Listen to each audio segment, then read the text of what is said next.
Chapter 41. The light and shadow behind Hai Ruyue was very clear. It was a white dragon with a pair of wings on its back. Its proud dragon head was raised high, exuding an insufferably domineering aura.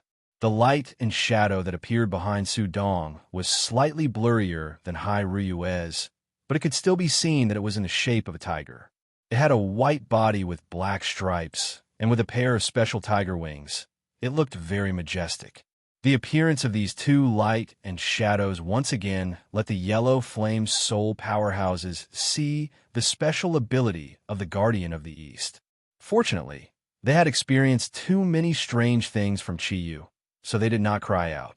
After Qiyu chanted that chant, a light and shadow also appeared behind him.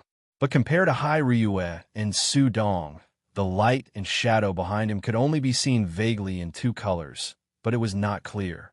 This was not because Qiyu was not strong enough. Kirin itself was special. Usually, the Kirin pattern that appeared on his body was even clearer than Hai Ruyue's. It was just that today's thundercloud force had consumed too much, so the light and shadow triggered by Kirin's bloodline had become so blurry. Hai Ruyue had already understood what Qiyu was going to do. She looked at the yellow flame soul people with some surprise, as if she was searching for something. At this moment, a change happened, and this change happened to Professor Guanping, whose upper body was naked. Guanping had always been engaged in research. His skin was much fairer than Qiyu's. If he was not already in his 30s, he would definitely look like a pretty boy. However, when Qiyu and the other two revealed their true forms, they were unable to move. Guanping also changed. His body trembled. Then, a yellow silhouette slowly appeared. The silhouette gradually became clear, and the yellow light gradually turned golden. It was an animal that looked like a wolf and a dog. Although the silhouette was limited in size, one could still see its majestic body, just like the dragon-shaped silhouette behind Hai Ruyue. The strange creature raised its head high, and around its neck was a yellow halo. It seemed to be hair, but it was impossible to see it clearly. However, the golden light brought the place enough brilliance. Hai Ruyue exclaimed, "Lion Mastiff! It's a lion mastiff." Qiyu was also stunned. Although he had already guessed this result, he did not expect Hai Ruyue to call out such a name. He scratched his head and said, "Isn't it a dog?" Guanping stood there blankly, as if he was thinking about something. Su Dong said excitedly, "Of course, lion mastiffs are also a type of dog, and they are the strongest type. According to ancient legends, they are born from a mating of Kirin and Kirin hounds. They have the abilities of lions and dogs. They are the most ferocious of all dogs. Even if they face a real lion, they will not be afraid. Moreover, lion mastiffs are the type of dogs that have the most Kirin blood. Qiyu, your contribution this time is really great. You have found another one of our comrades, and such a strong one at that. From the appearance of his attributes, he has the strength of a Four Clouds warrior. Moreover, he is already awakened.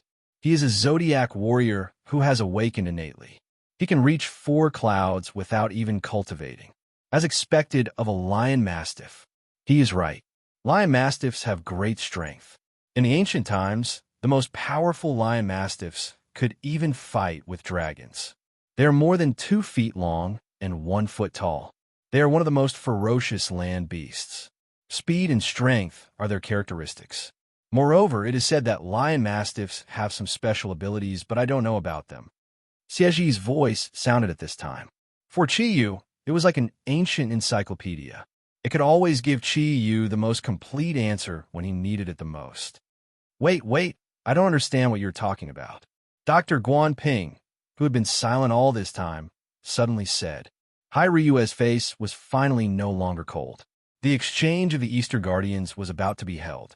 At this time, such a powerful Zodiac warrior suddenly appeared. How could she not be happy? Hello, although I still don't know your identity, but since the Yin Huang soul came to save you, you must have a high status in the Yin Huang Republic. You saw what Qiyu did just now. To put it simply, you are born to be a part of the Easter Guardians. You know the 12 Zodiacs, right? After all, Guanping was a talented doctor. He nodded and said, "Of course I know the Zodiac. Listening to you, are you all part of the Zodiac?" Su Dong said, In our Yin Wang Republic, the Eastern Guardians have been guarding this ancient and civilized land. Among the Eastern Guardians, the Zodiac Guardian is the leader. The Zodiac Guardian is composed of 12 Zodiac warriors who have inherited the abilities of their own Zodiac. As you can see, I'm the Tiger Warrior in the Zodiac, Ryue is the Dragon Warrior, and you should be the Dog Warrior in the Zodiac. Can you understand my explanation? Some of us Zodiac warriors are born with great strength, while some of us have awakened our own energy after we awaken. Regardless of whether we're born with great strength or not, we'll have special abilities that far surpass ordinary people through cultivation. And we will also use these abilities to protect the East. Professor Guan Ping's eyes showed a complicated light. Sometimes he was excited, and sometimes he was depressed. He lowered his head and thought. Hai Ryue and Su Dong did not disturb him. The yellow flame soul warriors looked at the people in front of them as if they were listening to a legend. Qiyu knew that his contribution was big enough. When he first saw Guan Ping, he was attracted by the aura of Guan Ping. Later, when Guan Ping used the dog's Zodiac mutation, he was even more sure that Guan Ping had the Zodiac bloodline.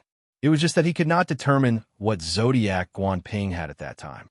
With the continuous improvement of his thundercloud force, his ability to distinguish the aura of the Zodiac warriors had also become stronger.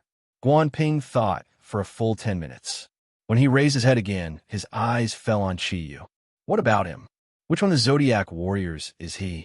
In my memory, there should be no Kirin in the Zodiac.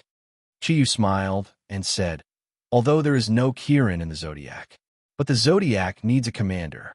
And this commander was the king of ancient divine beasts, Qilin. I am the inheritor of this generation's Kirin.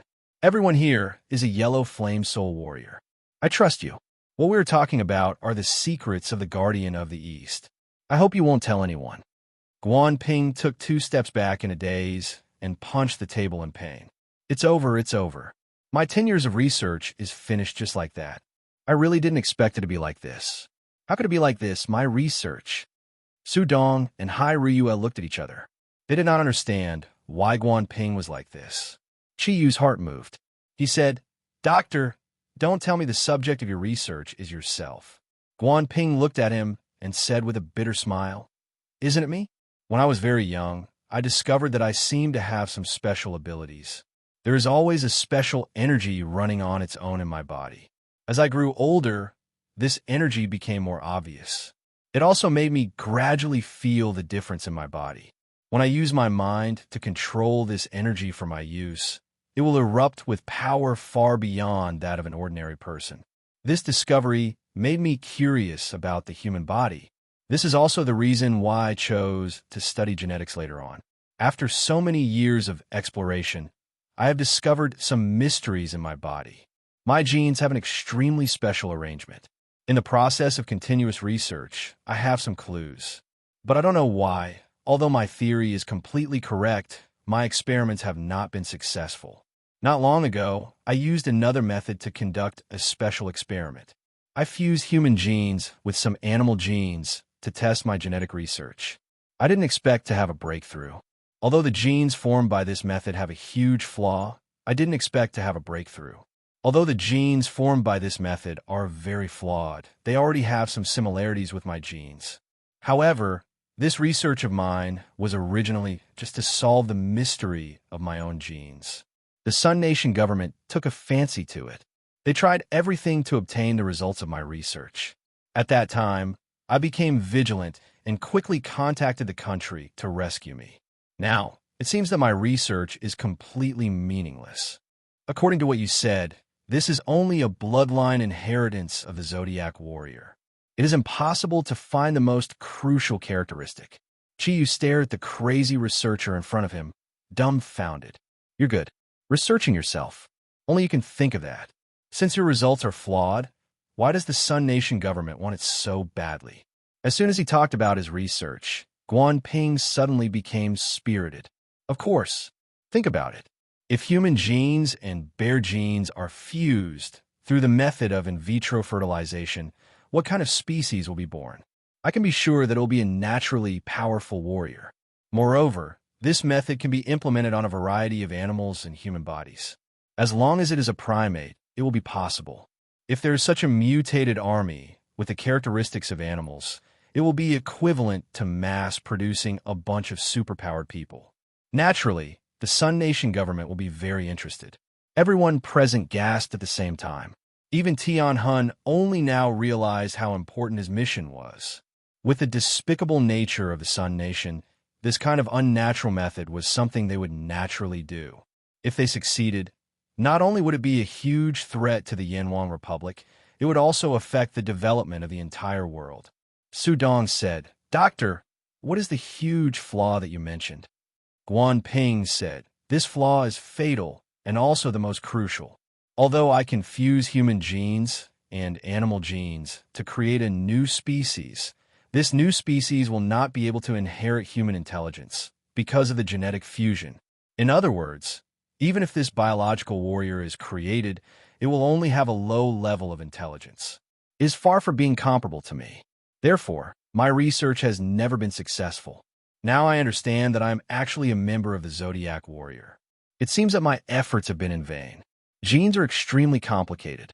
Even if you are willing to let me research them, I am afraid that I will never be able to find out the ultimate secret of the Zodiac warrior."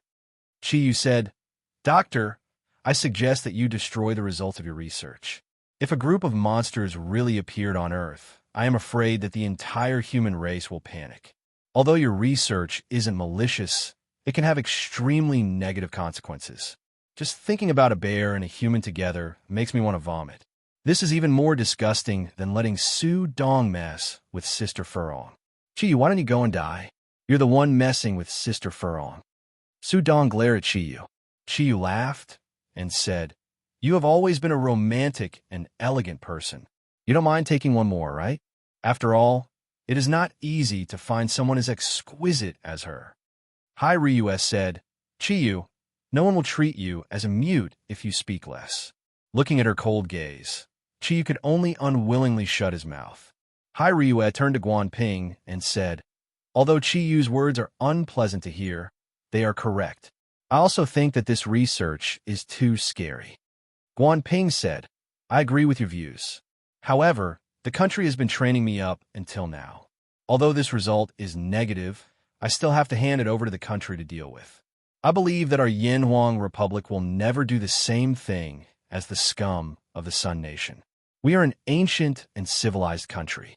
Traditional wisdom will always guide our country."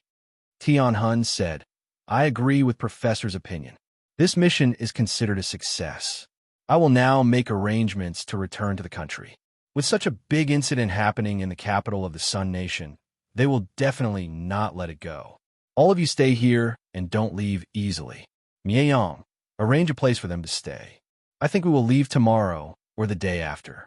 While Tian Hun was instructing Mieyang, Chiyu said to the plant soul through the ring on his finger, "Sister Plant Soul, don't tell anyone about our mission, okay?" Although Tian Hun and Computer Soul had seen some of it through the monitor, only the plant soul had seen everything. Chiyu didn't want Hai Ryue and Su Dong to know that he had the ability to use Kirin's arm. Hai Ryue said, "Professor, what are your plans when you return? After all, you are one of the Zodiac guardian gods. I hope." Guan Ping raised his hand to stop her from continuing. "I am a member of the Yanhuang Republic. It is my duty to serve my country. You don't have to say anything else. As long as it is beneficial to the country, I will naturally do it. I just want to know more about the Zodiac guardian gods." Ryue looked at the Yanhuang soul members present and said, "All right, let's find a place to talk in private." Things did not go as smoothly as Tian Han had said. Through various channels, they only boarded a plane from the Sun Nation to Singapore 5 days later. In order to avoid being noticed, they deliberately chose to go to Singapore first before transferring back to the country. Originally, Tian Han had planned to arrange for a boat to smuggle back. After all, Professor Guan Ping's target was too obvious. However, with Chiyu's Kirin bead, this problem was easily solved. They even saved the cost of a plane ticket. According to Professor Guan Ping, Chiyu's Kirin bead was like a big room. The air inside was very fresh, and there was light. It was completely possible to live in it. In the past few days, Chiyu was very idle. Every day, he cultivated and restored his thundercloud force. Thundercloud force and water thundercloud force had been fully restored after 3 days. However, because he used Kirin arm, his wind thundercloud force and fire thundercloud force were still invisible. Even with the help of Kirin bead, it would take at least a few days for them to recover. Xie Ji warned Chiyu.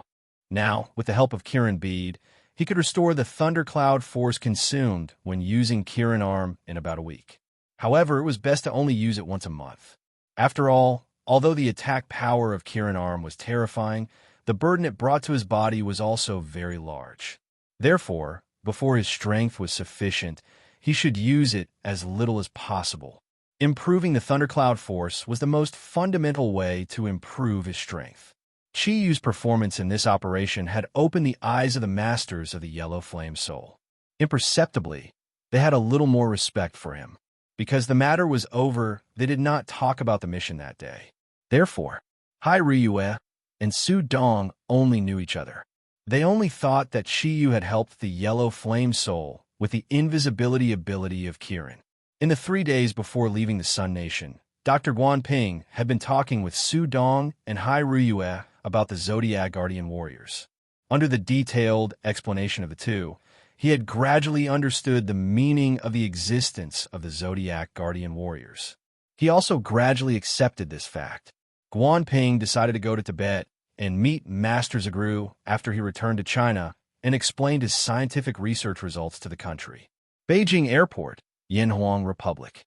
Walking out of the waiting hall, Chiyu took a deep breath and said, "The air of the motherland is the most comfortable to breathe. Anywhere is better than home." Guanping, who had just been released from the Kirin bead in the bathroom, said with some depression, "Chiyu, why didn't you explain to them just now?" Chiyu looked at him with a faint smile and said, "Explain what?" Guanping said angrily, "Didn't you hear what people said when they saw us coming out of a partition in the bathroom? They actually said that we came down from Beibei Mountain. Can't you choose a better place? You know, there's nothing wrong with my sexual orientation." After listening to Guanping's words, the people around couldn't help but laugh. Even Hai Ryue, who had always had a cold face, couldn't help but smile. Chiyu laughed and said, "Didn't a very famous person say that we should be lascivious to ourselves? Let others say it. It's good that you understand. Why do you care what others say?" Guanping knew that he couldn't win against Chiyu, but when he remembered that Chiyu was willing to risk his life to save him, he could only say helplessly, "I'll endure it." When these 3 words came out, everyone couldn't help but laugh even louder. 2 black off-road vehicles drove over from the side of the road in front of the waiting hall and stopped in front of everyone. Chiyu's eyes lit up. Damn, Land Rover Range Rover, another luxury off-road vehicle. Aye. Tianhun looked at the red light in Chiyu's eyes and couldn't help but smile. "They're here to pick us up. Brothers Chi, are you interested in being a guest at our Yellow Soul headquarters?" One had to know that the Yellow Soul headquarters was a national secret organization. Tianhuan's invitation was enough to prove his recognition of Chiyu. Chiyu stole a glance at Shanghai Ryue, shook his head, and said, "Forget it." Tianhun smiled and said, "Brothers Chi, the doors of the Yellow Soul headquarters will always be open to you. We're in a hurry to report back, so we won't stay any longer. I'll look for you in a few days. Let's go." As he said that, Shanghai Ryue and Su Dong greeted each other and got into the first Land Rover. The computer soul gave Chiyu a thumbs up and said, "Brother, it's been a pleasure working with you. If there's a chance, let's go experience life together. If there's anything you need, just let me know." The experts in the Yellow Soul headquarters were all arrogant people, and they all had the right to be arrogant. Especially the Computer Soul headquarters, which was a technology-oriented Yellow Soul headquarters. It was even more arrogant. Chiyu had used his own performance to conquer his heart. Chiyu chuckled and said, "Sure, if there's a chance, I promise I'll go experience life with you." The two of them exchanged a lustful look, and Fatso's computer soul climbed into the car. "Sure, Bo, I'll be going too. If you can't find a place to stay, give me a call." This time, it was Jida who spoke. He was a big man, and he was carrying the luggage of the Yellow Soul headquarters members. Today, he called Sherbo very clearly. All right, you can go now. Chi-Yu was waving at Jida, but his other hand was held by someone. A warm and soft feeling made Chi-Yu look down. The plant's soul had unknowingly come to his side. A spiritual communication sounded in Chi-Yu's mind. Big brother Chi, can you lower your head? Chi-Yu was stunned, but he still lowered his head. The plant's soul blushed slightly. Suddenly, she wrapped her arms around Chi-Yu's neck and kissed him lightly on the cheek. Thank you for your protection. With a simple sentence, the plant soul ran away quickly and got into the Land Rover behind. The warmth on her face stunned Chi-Yu. Even Hai Ruyue and Su Dong were stunned. Su Dong said teasingly, "Boss, you're not bad. You won't even let a little girl go."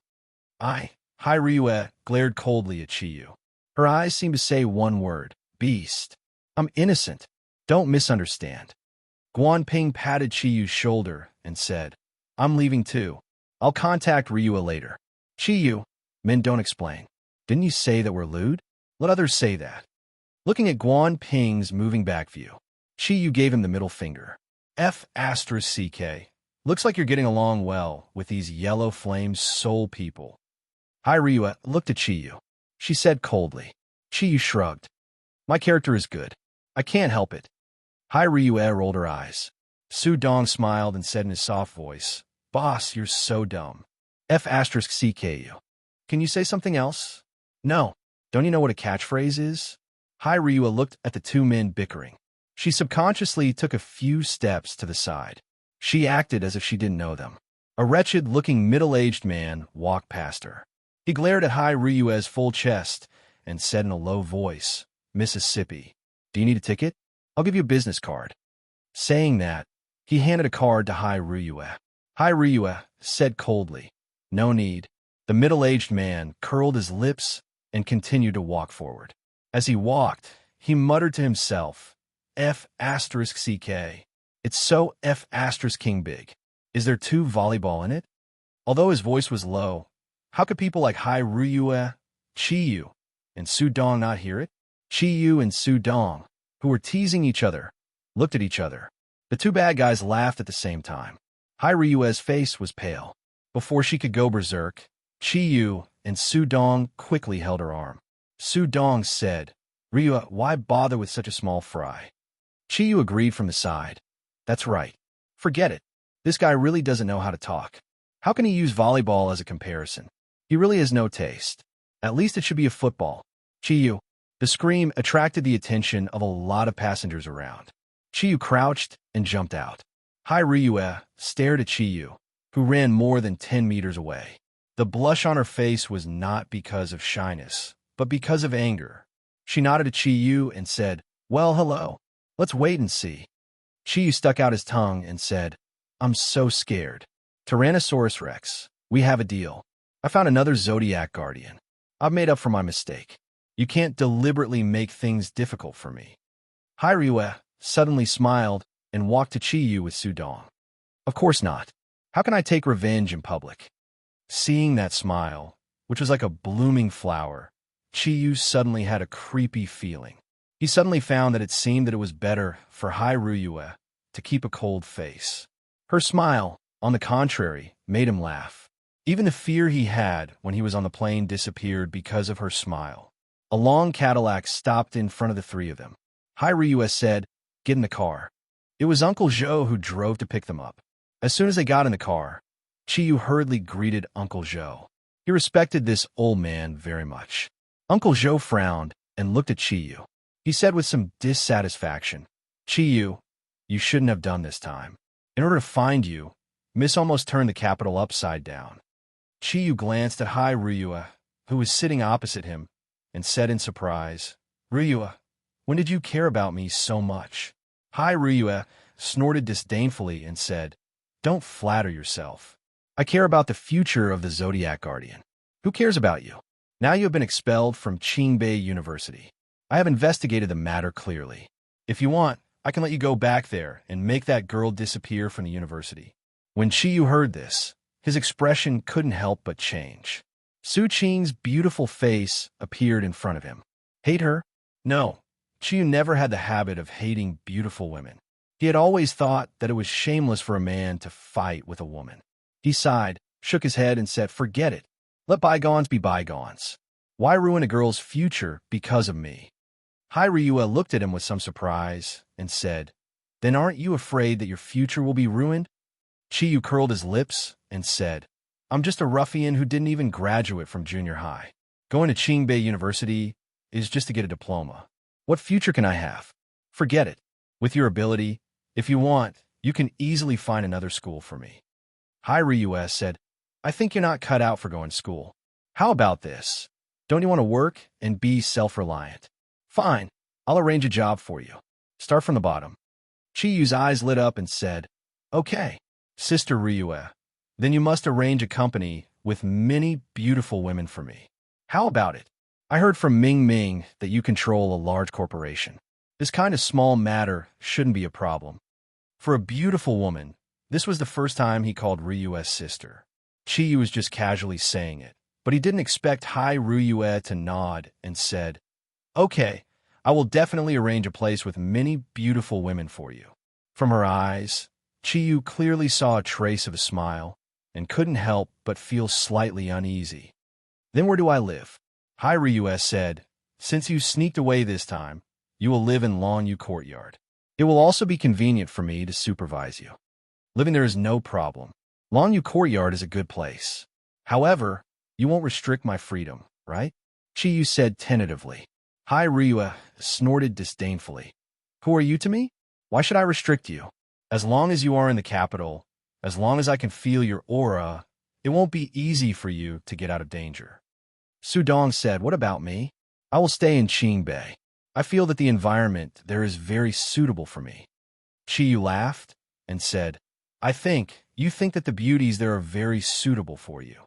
Ryua rolled her eyes at Sudong and said, "Do whatever you want. I can't be bothered to care about you. However, you have to hurry up with your training. After all, there are less than 2 months until that day." Sudong said with satisfaction, "Okay, that's no problem. Well, have I been lazy? Although I can't compare to your talent, dealing with some ordinary Eastern protectors is not a problem."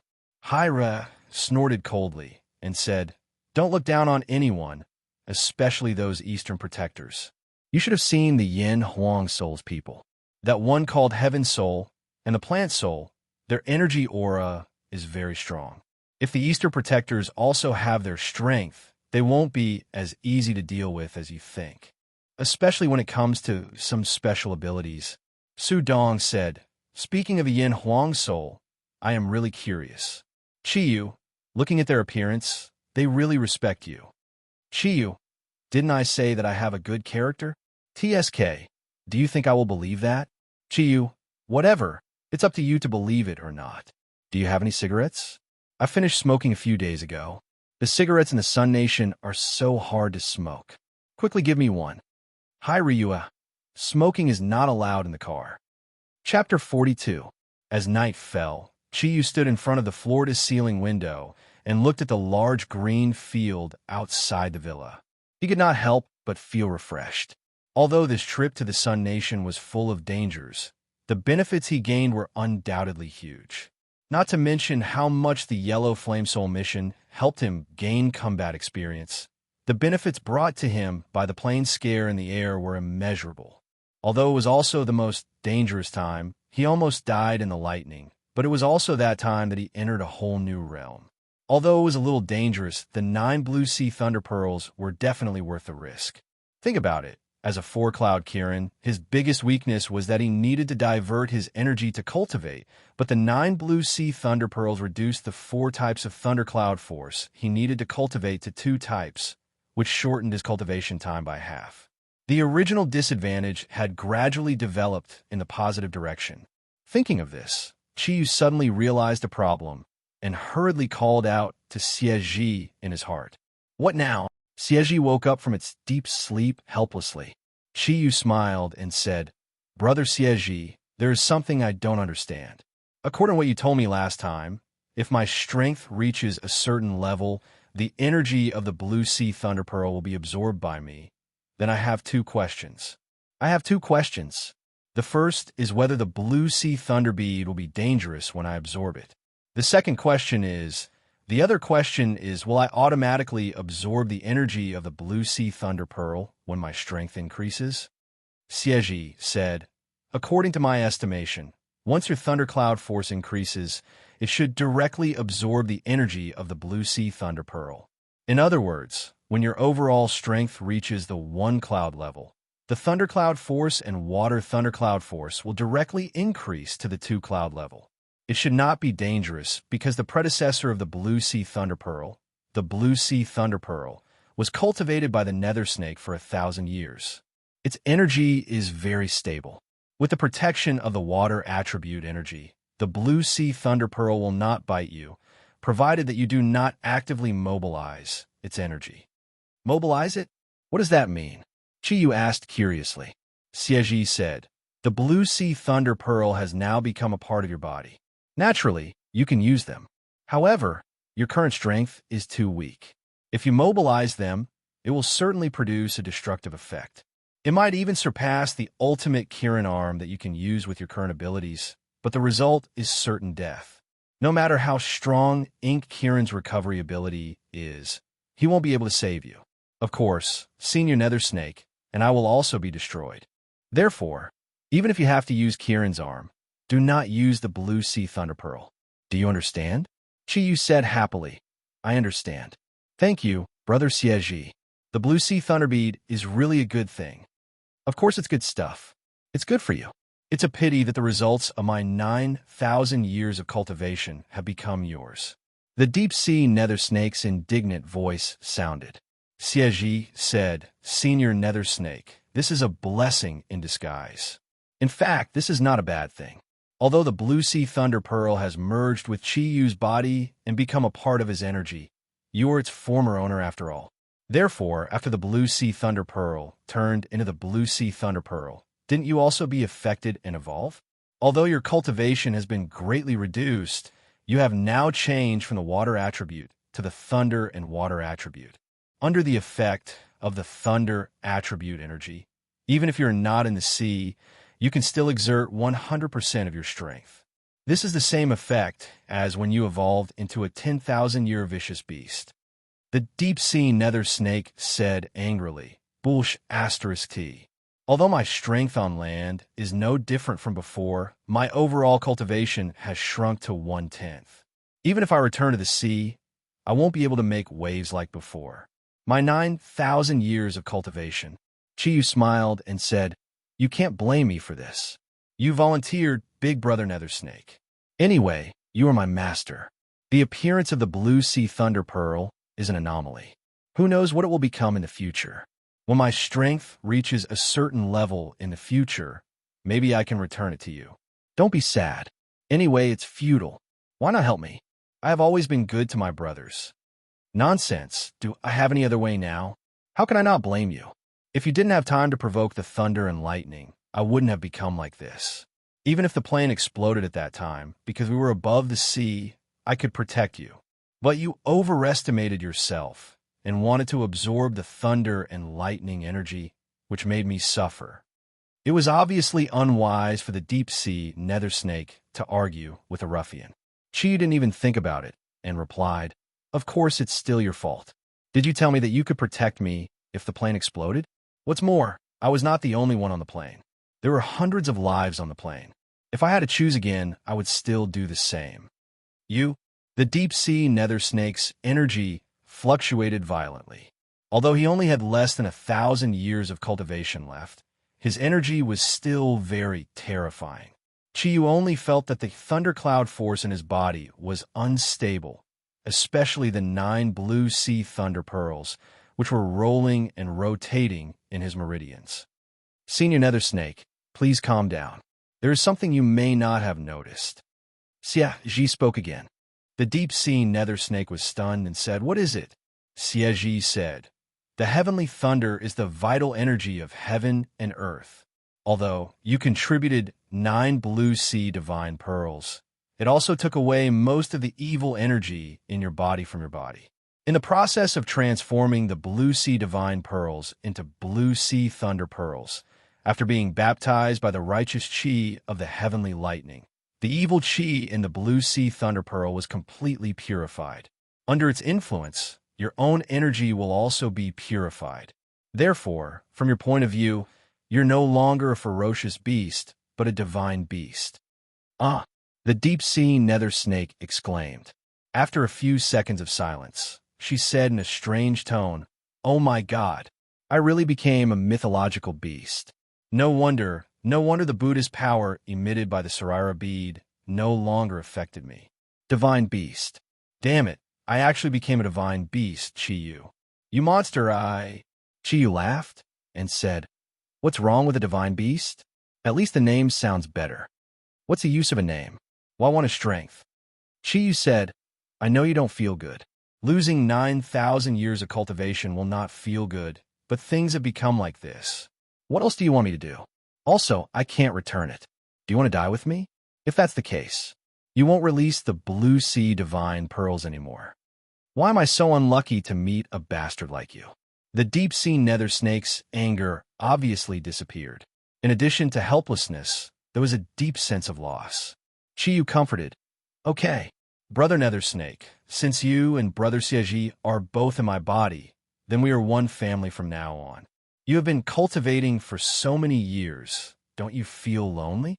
Now that you follow me, you can see a lot of things you didn't know before. You are right. Even I feel that I am a monster. Since I am a monster, then miracles are likely to happen to me. Maybe in the near future, it is possible for your cultivation to be restored. After all, you have been cultivating for so long. Although you have lost the blue sea divine pearls, it does not mean that all your efforts have been in vain. I think what you should do now is to make up for your loss as much as possible." The deep-sea nether snake was silent. It seemed that she was moved by Chiyu's words. Siaji said, "Chiyu, when you said that, I remembered something. One of the Kirin's octadic treasures has a special effect. It is also the second last treasure in the Kirin's octadic treasures. The biggest effect of this treasure is that it must be used with the messenger. Chilant's own energy could be channeled into the emissary's body, and the emissary would assist the Chilant. However, although the emissary could use the Chilant's energy, its mind was controlled by the Chilant. Once the mission was completed, the energy would return to the Chilant. This ability is generally not very useful. It is only useful when Kirin adapts to different environments." Chiyu said curiously, "Brother Siaji, can you explain it more clearly? I don't quite understand." Siaji said, "It's very simple. For example, you have two messengers. One is good at flying, and the other is good at water like the nether snake. Then, when you are in the air, you can input your own energy into the messenger through this Kirin treasure. In this way, you can exert the power of your Kirin thundercloud force to the greatest extent. It is the same in the water. Therefore, the name of this treasure is Kirin Treasure, which means to help Kirin adapt to any changes in the environment.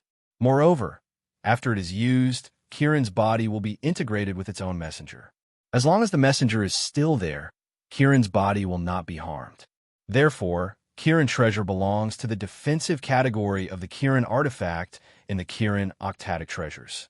However, this god artifact won't be as simple as just protection for you right now. Once you possess it, you'll be able to transfer the 9 Azure Sea Lightning orbs into Senior Nether Snake's body. By then, Senior Nether Snake's strength will definitely not be any weaker than any 10,000-year-old feral beast. He's already very powerful with just his water element. Even though his strength won't double with the dual elements, I think it won't be much different." "Really? Why didn't I know that the Kirin clan has such an artifact?" Even the deep-sea nether snake couldn't help but be interested. Siaji smiled and said, "You are a vicious beast. How could you know?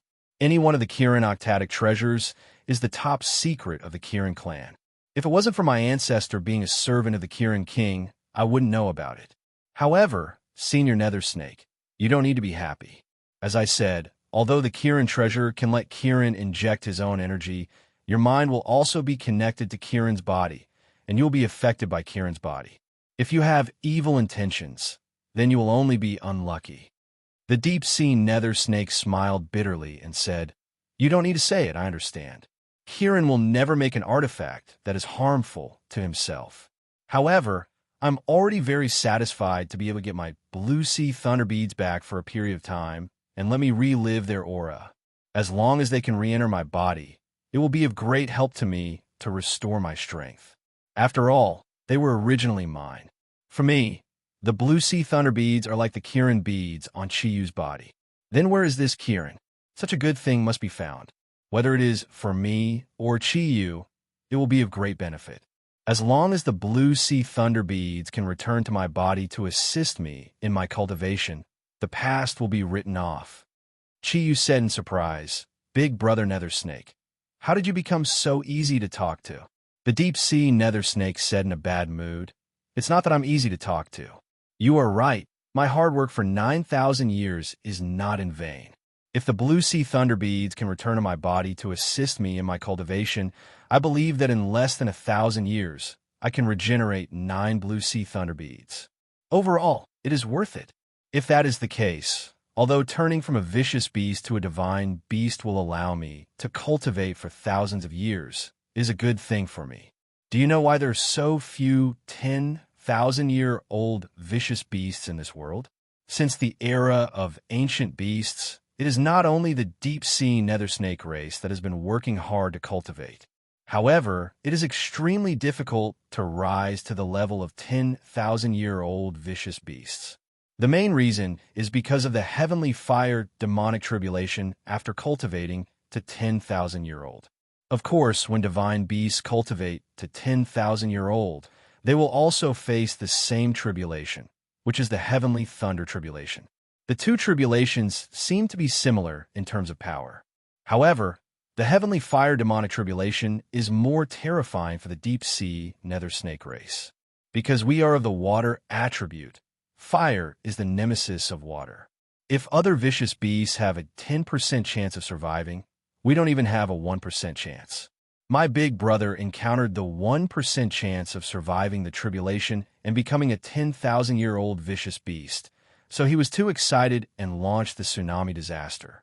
Who knew that it would attract a second heavenly tribulation? The heavenly fire demonic tribulation mutated into the heavenly thunder tribulation, which took his life. Although the strength of 10,000-year-old ancient beasts will obviously increase by a lot, it is easier said than done to break through this bottleneck. Chi suddenly understood and said, "I understand what you mean. You are saying that after becoming a divine beast, when your cultivation reaches 10,000-year-old, your 9 heads will become 1, and you will have to endure the heavenly thunder tribulation instead of the heavenly fire demonic tribulation.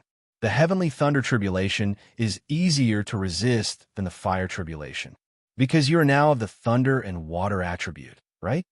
"Yes, that is what I mean. That is why I said that cultivating for 1,000 more years is a good thing for me.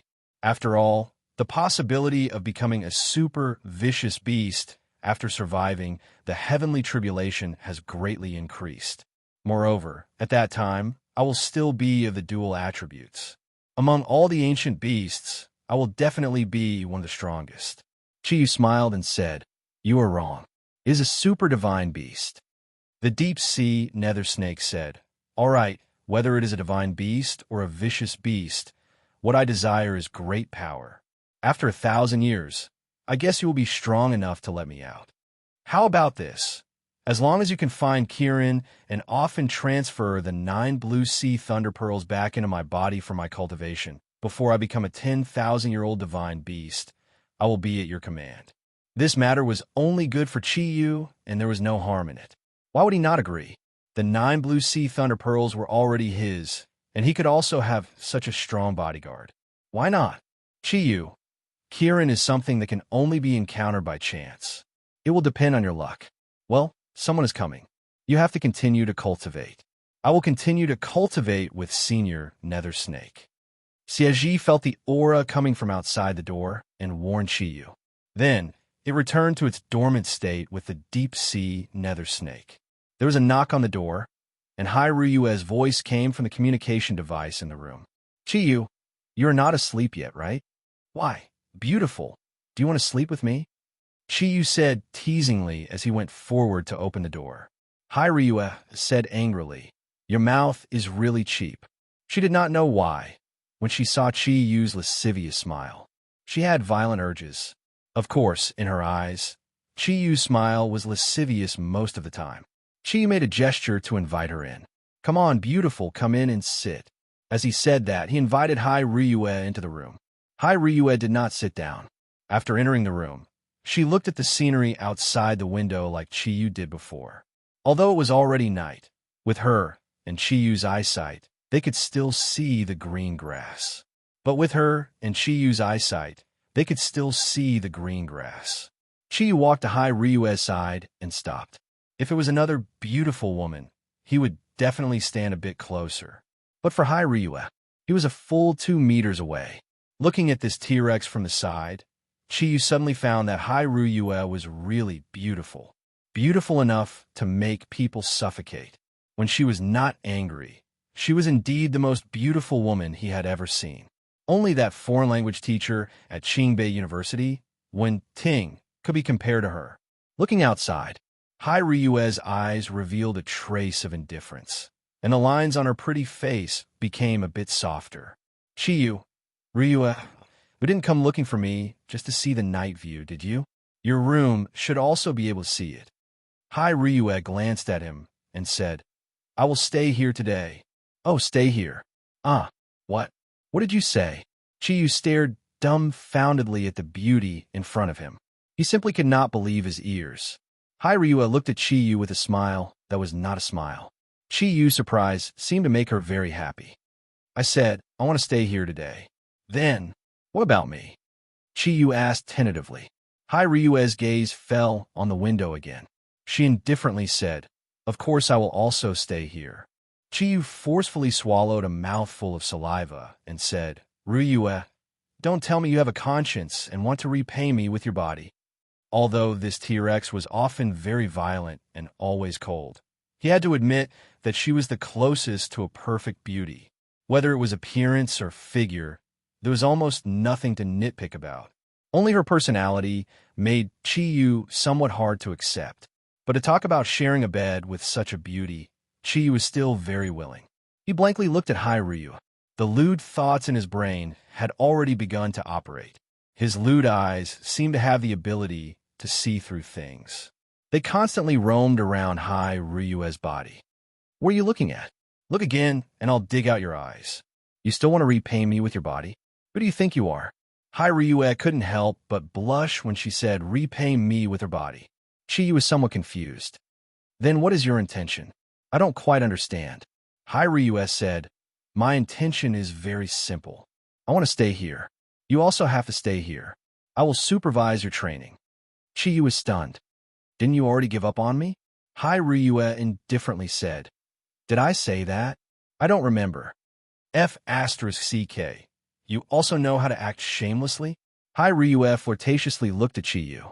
She smiled and said, "Acting shamelessly seems to be the exclusive right of a beauty." Objection. "If you stay here, how can I train?" Chi-Yu firmly opposed to Hai Ryue living together with him. Living with a beauty was of course a good thing, but to be able to look at her without touching her was definitely torture. Moreover, the beauty in front of him was an active volcano. Objection invalid. Don't you want to work in a company full of beauties? Then, you must listen to me. Hai Ryue grasped Chi-Yu's temper. She fearlessly said. Chi-Yu smiled bitterly. "Why do I feel more and more that you are the king of the Zodiac and not me?" Hai Ryue shrugged her shoulders. "Think whatever you want. Do you think I want to be the king of the Zodiac? If you have the ability, I am willing to give it to you." Chi-Yu snorted. "If I am able to beat you, the first thing I will do is to—" "What did you say?" Hai Ryue's face turned cold. Chi-Yu chuckled. "What? I didn't say anything. If you want to stay, then stay. Anyways, this is your place. But you must do what you promised me. I want to work in a company full of beauties." Hai Ryue smiled again. She did not know why, but she seemed to be especially happy today. "All right, I promise to do it." Right at this time, Hai Ryue's communication device rang. It was a special communication device that everyone in the villa had. Miss Lanya is here. Where do you want to meet her?" "And let her wait for me in the study room. I will go over now." "Yes." Hai Ryue took a look at Chi-Yu. She smiled. Do you want to come with me? The person that I called is your future superior. He is also the general manager of the company that you're going to work for. Chi Yu's eyes lit up. Just by the name, I can tell that she is a beauty. Of course, I have to go. It is very important to build a good relationship with the superior. Hai Ryue said, then let's go together. But if you want to leave a good impression on your future superior, you must pay attention to your eyes. I know. Let's go.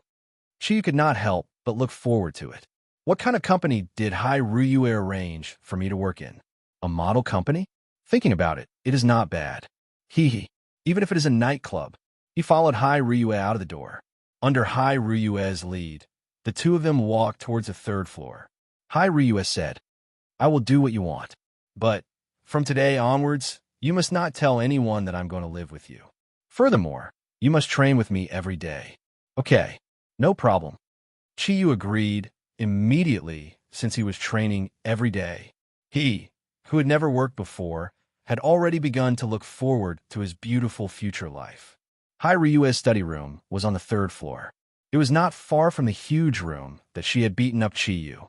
Pushing open the door, Chi Yu and Hai Ryue walked in together. Chi Yu's eyes were very sharp. The moment the door opened, he clearly caught sight of the only person in the room. Chi Yu's gaze froze for a moment, but soon he was discouraged. It was not because the woman in the room was not beautiful. Inside the room, a beautiful woman dressed in professional attire was standing there. Her long black hair was dyed with a few strands of wine red, which added a bit of charm to her. Her figure was plump, but she had a slender waist. Her pair of bright eyes also happened to see Chi Yu. The reason why Chi Yu was discouraged was very simple. This beauty was beautiful, but her figure was too slender. She was actually half a head taller than Chi Yu. Before Chi Yu started his mission in the Sun Nation, he had measured his height in the office building. He was at least 185 meters tall. The speed of his growth surprised even himself. But this beauty in front of him was more than 9 meters tall. She was about 193 to 195 meters tall. God, even if she was a model, she shouldn't be this tall. Although Chi Yu liked beautiful women very much, but facing a beauty with such an oppressive height, he still immediately chose to give up. If he were to be together with a girl who was taller than him, that kind of oppressive feeling was not something he liked. Hello, Director Hai. The beauty's voice was very pleasant to listen to. Furthermore, it sounded very gentle. Hai Ryue smiled slightly and said, Didn't I say that when I'm not in the company, you could just call me Ryue? Big sister, yeah. I'm really sorry to call you over so late at night. I just came back. I need your help with something. Lanya nodded her head and said, Are you talking about him? As she spoke, her gaze had already landed on Chi Yu's body. Hai Ryue nodded her head and said, That's right, it's him. Lanya somewhat helplessly said, Ryue, do you think that this job is really suitable for a man? You're really making things difficult for me this time. Chi Yu smiled and said, Hello, Manager Lon. There's no need to make things difficult for me. I can do anything. You could just arrange a job for me. It's a model company. You will always need a few people to do odd jobs. I don't mind. Hai Ryue held back her smile and looked at Chi Yu and said, Who told you that Lanya is in charge of a model company? I saw that Manager Lon is so superior. I thought Hai Ryue said, No, your thinking seems to be wrong. Big sister, ya, introduce yourself. Lanya smiled slightly and said, Hello, Mr. Chi. Ryue has already told me about your situation. My name is Lanya. I am the general manager of Longyu Group's Fengyao Women's Underwear Limited Company. Hello, Manager Lon. My name is Chi Yu. I'm 185 tall, single, young, and handsome. Wait, what company did you say you are from? Lanya still had a smile on her face, but there was a bit of playfulness in her eyes, and she repeated, Fengyao Women's Underwear Limited Company. This company is the largest underwear company in the country, specializing in producing all kinds of women's underwear, occupying 40% of the domestic market share, and is currently developing internationally. The prospects are very broad. Chi Yu looked at Hai Ryue with a strange look. This is the company you want me to go to? Hai Ryue said, What? Are you not satisfied? Don't you want to go to a company full of beautiful women? All of Fengyao's employees are women, and there are currently more than 500 people in the headquarters in Beijing, and there is no lack of beautiful women. Chiyu looked at her sluggishly and said, "Then why do you want me to go to this company?" Hai Ryue smiled slightly, looked at Lanya, and said, "Then you have to ask Manager Lon. Big sister ya, what kind of job are you going to arrange for him? He is still young, and I hope that he can hold a somewhat stressful job." Lanya slightly wrinkled her brows and said, "Ryue, but our company is full of women, and it is also a women's underwear company. I feel that it is not too appropriate to let a man come in." Hai Ryue said, "I don't feel that there is anything inappropriate about it. Now, that Fengya is developing internationally, there's a need to connect with the international market.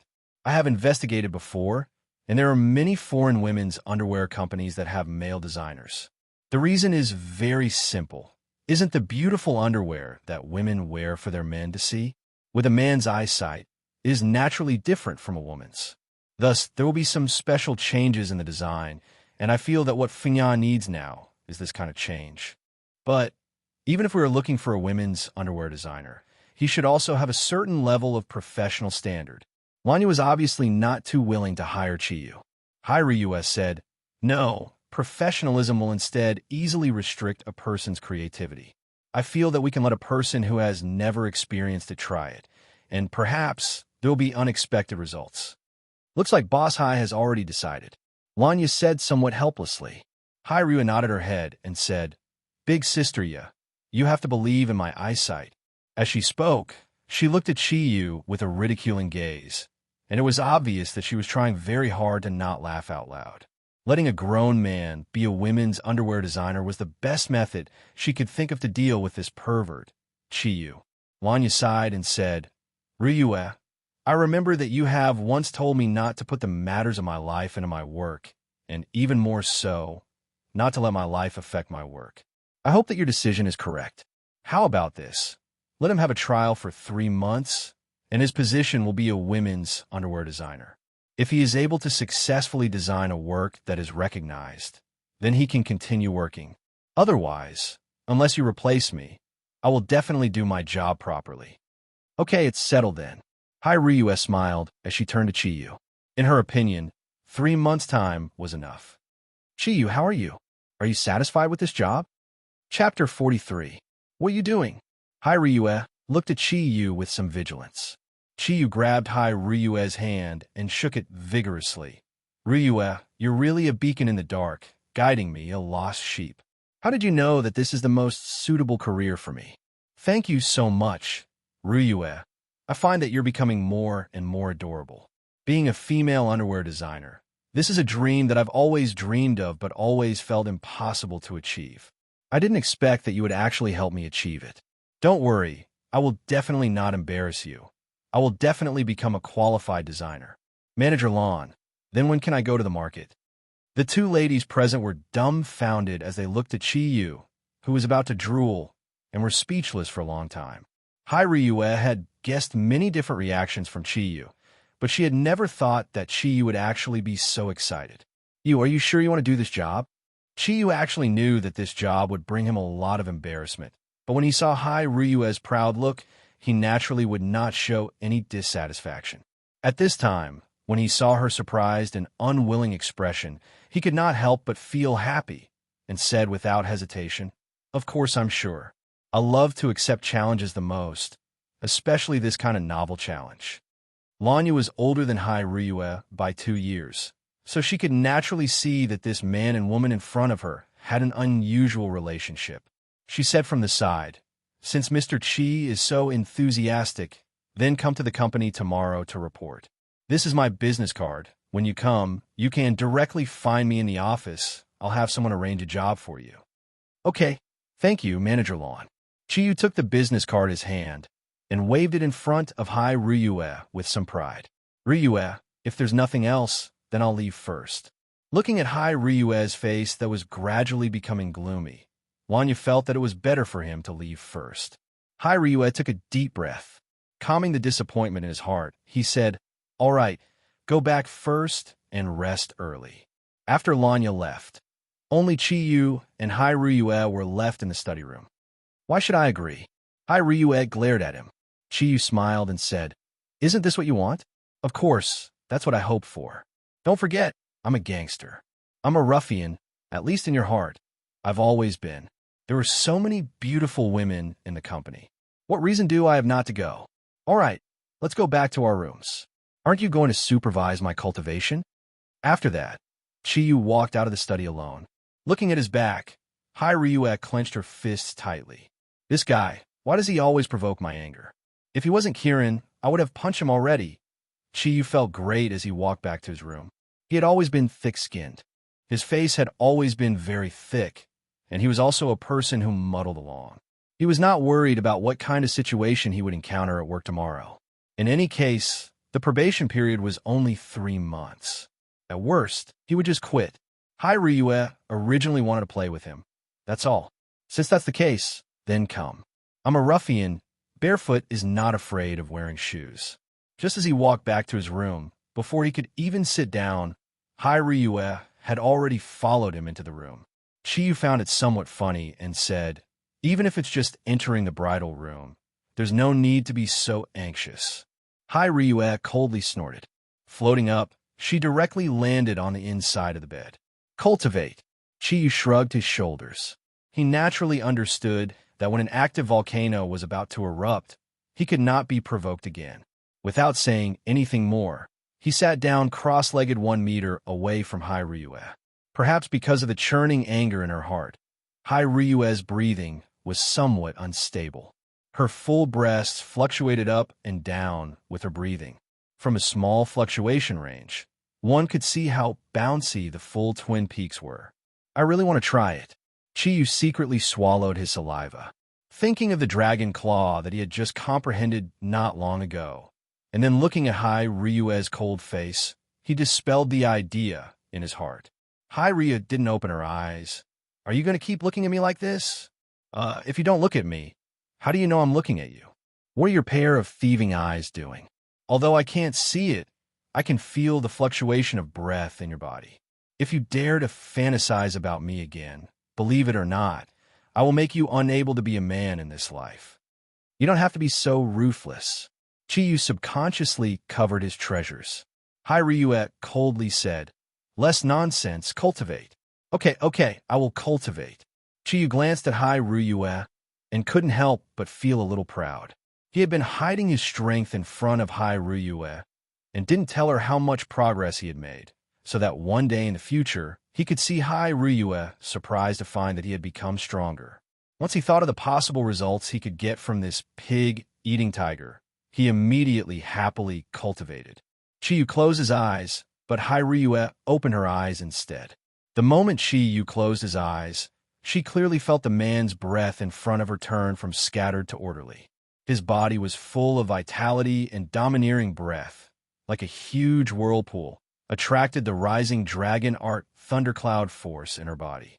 Even without deliberately circulating it, the speed of the thundercloud force's advancement had already increased by a lot. This was the first time Hai Ryue observed Chiyu so closely. Looking at this ordinary face in front of her, she couldn't help but feel a little lost. Compared to the first time she saw him, Chiyu's shoulders seemed to be broader, and he also seemed to be more muscular. His figure gradually grew taller, making him look more like a man than a boy. Although his appearance couldn't be said to be handsome, but for some reason, every time she saw him, she would have a different feeling. From the initial disgust to less disgust, and then to the current habit, he seemed to be constantly changing. Every time she saw him, she would have a novel feeling. It seemed to be an invisible charm, unrelated to Kirin's breath. It was just that after the combination of appearance, tone, and other characteristics, Chiyu naturally formed a special charm. Even Hai Ryue couldn't tell what kind of feeling this was.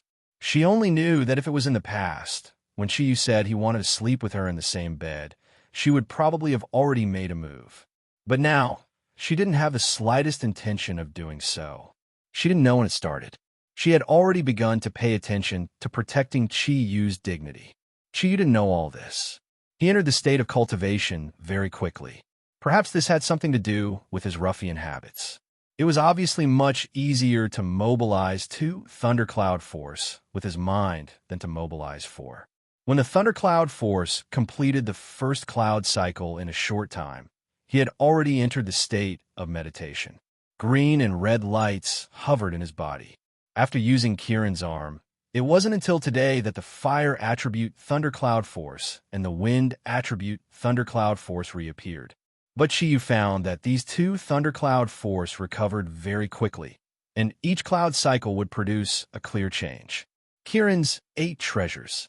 All of them were the most precious treasures in the world. The Kieran Pearl could be ranked 3rd. Naturally, he had his reasons. The auxiliary role of Kieran was actually not fully clear even to Xieji. After it communicated with Chiyu's body, as Chiyu's strength increased, its role was also constantly increasing. Early the next morning, when Chiyu woke up from a deep sleep, he was surprised to find that his wind and fire thundercloud force had recovered by 70%.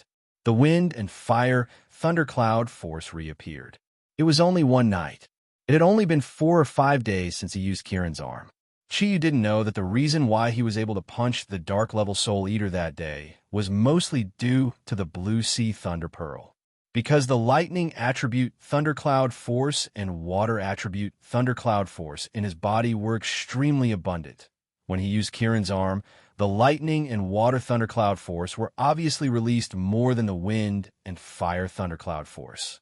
The thundercloud sound and fire thundercloud force had a restraining effect on the evil attribute energy, so the panicked dark-level Soul Eater couldn't resist in front of the overbearing Kieran's arm. After using Kieran's arm, the 9 Blue Sea Thunder Pearls quickly filled up Chiyu's thundercloud force and water thundercloud force, while the wind and fire thundercloud force were released relatively less. Therefore, it was still easier to recover. However, as Xieji said, the use of Kieran's arm when his strength was not enough was not only related to the thundercloud force, but also to Chiyu himself. When Hai Ryue watched Chiyu eat the 14th fried dough cake, she finally couldn't help but say, "You must have been a pig in your previous life." Chiyu was busy stuffing food into his mouth, holding an egg in one hand, and said vaguely, "Then what are you? A sow? Do you want to die?" "Huh? I didn't hear you clearly." Uncle Zhou whispered to Hai Ryue, "Miss, will he spoil himself by eating like this? He has already eaten 14 fried dough cakes, 90 eggs, 6 bowls of soy milk, and 7 bowls of wonton. This is almost the amount of food eaten by 7 or 8 people." Hyru said grumpily, "He's stuffed to death."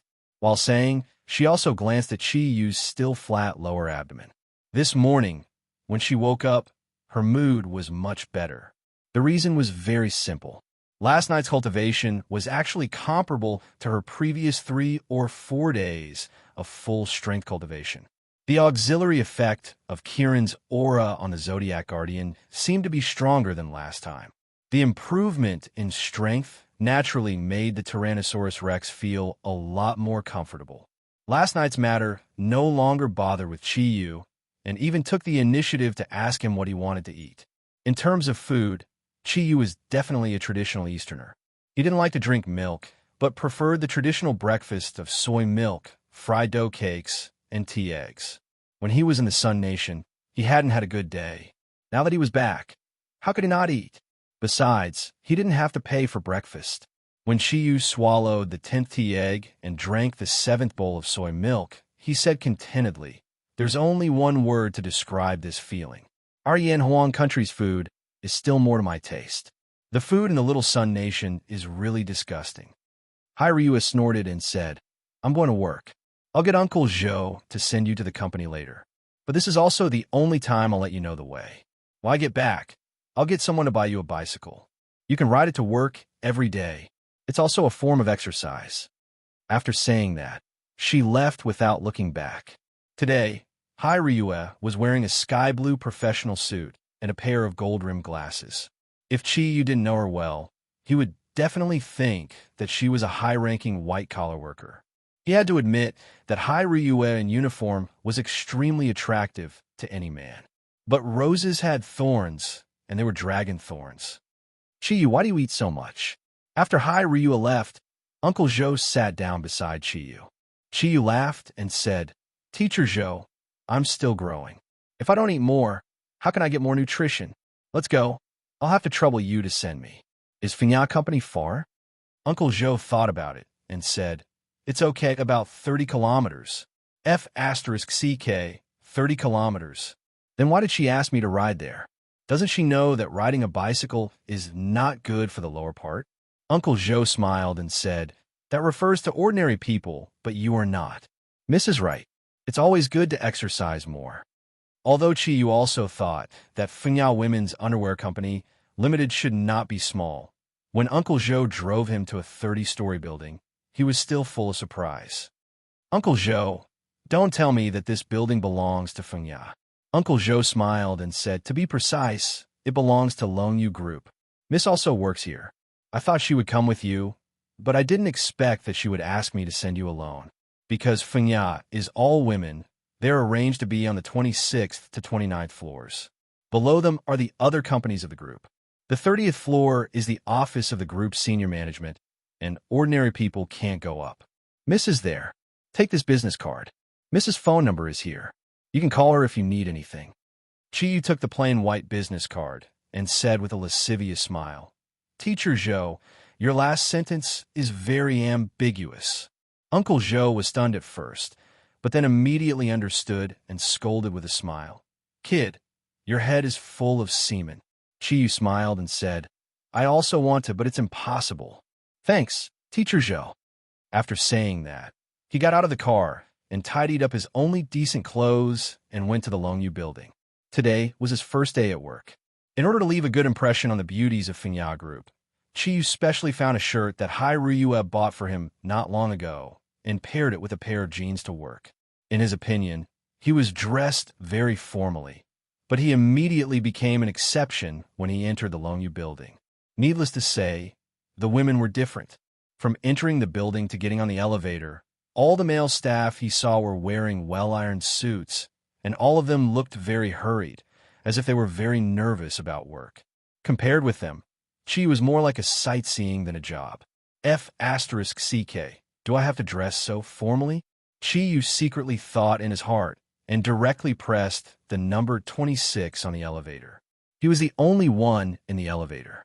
When the elevator door was about to close, a clear and somewhat urgent voice came. "Wait a minute." Chiyu quickly pressed the button to open the door, and a figure rushed into the elevator with a fragrant wind. "Thank you." Chiyu looked at the person who rushed into the elevator, and the other party was also looking at him. It was a girl who didn't seem to be much older than Chiyu. She wore a pink mid-length skirt that made her look like a lady, and a white shirt with a large collar. The collar of the shirt was laced with lace, revealing a bit of her fair skin, but not much. It was a very conservative attire.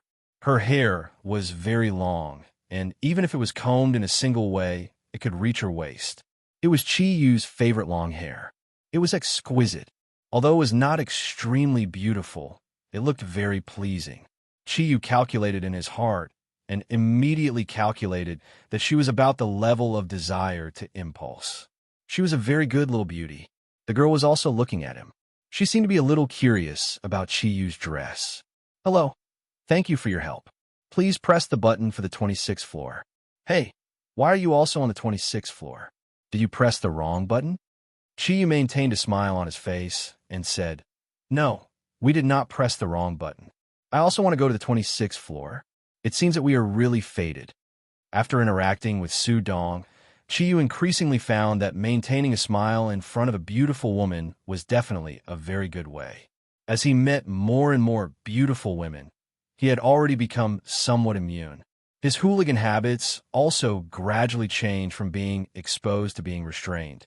On the way here, he had thought clearly that today was his first time coming to work, so he must leave a good impression on the female staff of Fonya. No matter what, he still had 3 months, and there was still a lot of time.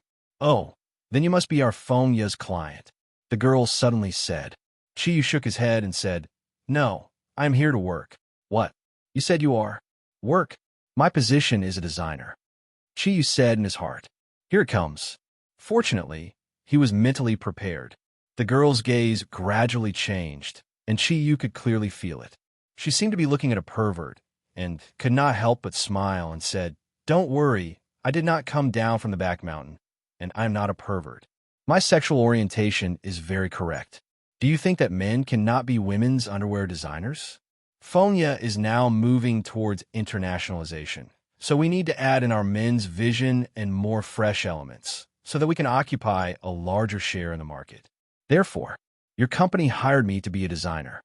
He still remembered the general meaning of Ruyue's words yesterday, and now was a good time to show off. The girl listened to Chi Yu's words, and the expression on her face relaxed a little, and said, "Don't misunderstand. I have no other intention. Welcome to join Fonya. We'll be colleagues from now on." While saying that, she stretched out her right hand to Chi Yu was somewhat reluctant to let go of her soft little hand, but for the sake of his future, he tried his best to reduce the amount of time he held her hand. With a tone that he thought was very gentlemanly, he said, "Thank you." Ding! The elevator was very fast and had already arrived at the 26th floor. The girl smiled and said, "My name is Lu. I am from the company's administrative department. If you need any help in the future, you can come to me." "Okay," Chi Yu said, but his eyes were already staring straight. "Is this a women's underwear company?" Going up to the 26th floor, the first thing he saw was an extremely spacious hall. At the position closest to the elevator, there was a front desk, and behind it were two eye-pleasing female receptionists. This was naturally not the reason why he was surprised. What surprised him was that although this 3,000 square meters hall was divided into many partitions, one could see a lot of wooden models placed everywhere in the hall. The models were wearing a variety of dazzling lineup of underwear. The colorful colors and the novel style made Chi Yu's eyes open. Just like what Lanya had said, there was not a single male employee in this company. The female employees were all busy with their own work. Some of them gathered together to discuss. Some of them were looking at something in front of the computer. Everyone was doing their own work. All kinds of women's underwear could be seen on the table in front of every staff member. Chi Yu subconsciously covered his nose. Please don't have a nosebleed. Oh my God, this is simply too cool. If these female staff members directly wore these sexy underwear, it would be even more perfect. "Sir, may I ask what can I do for you?" A voice awakened Chi Yu from his sluggishness. Lulu had already disappeared, and the one who spoke to him was a female receptionist. The standard smile on her face had a trace of teasing feeling. But there was no surprise on her face, obviously. She had seen a lot of people like Chi Yu before. "Ah, I'm here to work. I am looking for Manager Lon." The female receptionist was stunned for a moment. "What did you say? Work? You?" Chi Yu took a deep breath and hurriedly calmed down his agitated mood. Revealing a trace of smile, he said, "Yes, I am a new underwear designer. May I ask if Manager Lon is here?" After the female receptionist fell into a sluggish state for 2 seconds, she said somewhat absent-mindedly, "Ah, here, wait a moment." She picked up the phone in front of her and simply pressed a few buttons. The other female receptionist beside her looked at Chi Yu with a completely different gaze. Chi Yu secretly smiled bitterly in his heart. "I can't possibly explain to them one by one, right? Whatever, let them think whatever they want." "Hello, Manager Lon. There's a gentleman who said that he is here to work." "Oh, okay. After hanging up the phone, the female receptionist said to Chi Yu, "Sir, please follow me." While speaking, she walked inside. Chi Yu followed beside the female receptionist. His appearance immediately attracted the attention of most of the women in the entire working hall. In this place, men were definitely a rare animal. For a moment, the topic of Chi Yu suddenly became a topic of discussion. Women always have some gossip. This saying was absolutely true. Although Chi Yu's skin was very thick, being stared at by hundreds of eyes, he could not help but feel his scalp tighten. In his heart, he silently said, "It will be fine, everything will be fine, it will be fine once I get used to it." In order to reduce his own embarrassment, he said to the female receptionist beside him, "My name is Chi Yu. Haven't you asked?" The female receptionist glanced at him and said, "My name is Guaning, the company's front desk." A few simple words. She seemed to be unwilling to say anything more to Chi Yu and quickened her pace. The two walked to the other side of the working hall. Chi Yu saw another elevator. This elevator obviously did not have this one below. No wonder the highest elevator he took just now was to the 26th floor. It seemed that this was the only way to go to a higher floor. Guaning pressed a few times on the password keypad at the door of the elevator. The elevator door opened, and the two of them walked in. The elevator went up to the 29th floor. The receptionist pressed the button to open the door and said, "Mr. Chi, you can go straight inside. The general manager is in the innermost part. There's a sign above." "Oh, okay. Thank you." Chi walked inside. The 29th floor was very quiet. Unlike the 26th floor, this floor was filled with offices, and most of the office doors were closed. He kept walking until he reached the end of the corridor. He saw the sign for the general manager's office. He knocked lightly on the door and waited for a reply. "Who is it?" Lanya's voice came from inside the room. "Manager Lan, I'm Chiyu." "Oh, come in." Chiyu pushed open the door and entered. Lanya's office was not as big as he imagined. It was only about 30 square meters, and the side facing the door was completely made of glass. There were no walls, and it was completely made of glass, so the lighting in the room was very good. Lanya sat behind a wide office table, and her gaze landed on Chin Hai. "You can please take a seat."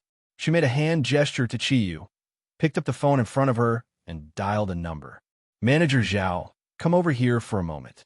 "Chiyu, Manager Lan, when can I start working?" Lanya said. "Fonya has always been known for her high work efficiency. Since you are already here, then you can start from today. I will ask Manager Zhao from the Personnel Department to make arrangements for you." "Mr. Chi, may I take the liberty to ask, what is your relationship with Miss Hai? Please don't misunderstand. I don't have any other intentions. It's just that I rarely see Miss Hai interacting with men, so I'm somewhat curious." Chi went into a daze for a moment and said, "Me and her? We can be considered as ordinary friends. If Ryue doesn't interact with men, then how is she going to do business?" Lanya smiled slightly and said, "Do you think that Miss Hai still needs to personally go and discuss business with others? What's more, business partners are business partners. You should understand what I mean." Chi shrugged his shoulders and said, "Manager Lan, don't misunderstand. Hai Ryue and I are indeed just ordinary friends." Lanya looked deeply at Chiyu. Are they really just ordinary friends? She had never seen Hai Ryue have such a complicated relationship with a man. Moreover, according to what Hai Ryue said, the man in front of her was currently living in the Dragon Field courtyard. Lanya and Hai Ryue were not only superior and subordinate, they were also very good friends. Naturally, she wanted to know more about it. Fonya Company's work efficiency was indeed high. The two of them had only exchanged a few words when someone knocked on the door. "Please come in." Lanya turned her gaze to the door. A middle-aged woman walked in from the outside. She looked to be in her 30s and was similarly dressed in business attire. Although she could not be said to be beautiful, she looked very shrewd and capable. Upon entering the door, she slightly nodded to Lanya and said, "Manager Lan." Lanya smiled and said, "Let me introduce you. This is Mr. Chiyu who came to work at Fonya Company. This is our Fonya Company's Human Resources Manager, Ms. Zhao Zhua." "Manager Zhao, I've told you just now. Please arrange the employment procedures for Mr. Chi. Everything will be done in accordance with the company's system. From today onwards, he will be our company's probationary employee." Half an hour later, when Chi walked out from Fonya's Human Resources Department on the 29th floor, he could not help but admire Hai Ryue a little more. The Human Resources Department's work efficiency was very high. Moreover, Fonya's employee benefits were also very good. Although he was only a probationary employee, he still had a monthly salary of 3,000 yuan. At the same time, after handling the payroll card, they would directly transfer 5,000 yuan into the installation fee. Of course, the requirements were also very strict. When working in the company, one must wear a suit. Chiyu was the first person in Fonya to have such requirements. After all, he was the only male in the entire Fonya Women's Underwear Company, Limited. He took the elevator back to the 26th floor. Just as he walked out of the elevator, he heard some noise in the office area. "The man who went up just now is said to be working in our Fonya. My God, there is actually a man who wants to work here. It's so funny. Yeah, I see. That man must have come down from Beibei Shan. I just heard that the Human Resources Department has already called the Design Department. It is said that his position is a designer. My God, designer? Could it be that they want a man to design women's underwear? So perverted. Don't say that. I think it's also not bad. Isn't it good to have a man in the company to adjust the atmosphere? Although he is not very handsome, he is not hateful. Chiyu stood at the elevator door for a full 3 minutes. The disturbance in the office area was actually caused by him. It seemed that this job was really not that easy to do. He shook his head with a bitter smile. He bit the bullet and walked to the design department in the office area. As soon as he appeared, the previous noise suddenly quieted down. Feeling the somewhat scorching eyes, Chiyu's face suddenly became a little stiff. In his heart, he thought this time it is too big. Although he likes beautiful women, but to be stared at by so many women, it is really... Chiyu walked to the office area with the logo of the design department. He adjusted his mentality and said to a staff who was peeking at him, "Hello, may I ask who is the design department manager?" "Ah." The girl who was sitting there and peeking at Chiyu obviously imagined that she would speak to her. She suddenly panicked. What did you say?" Looking at her panicked look, Chiyu couldn't help but feel funny. Why did she seem to be more nervous than him? I said, "Which one is the design department manager?"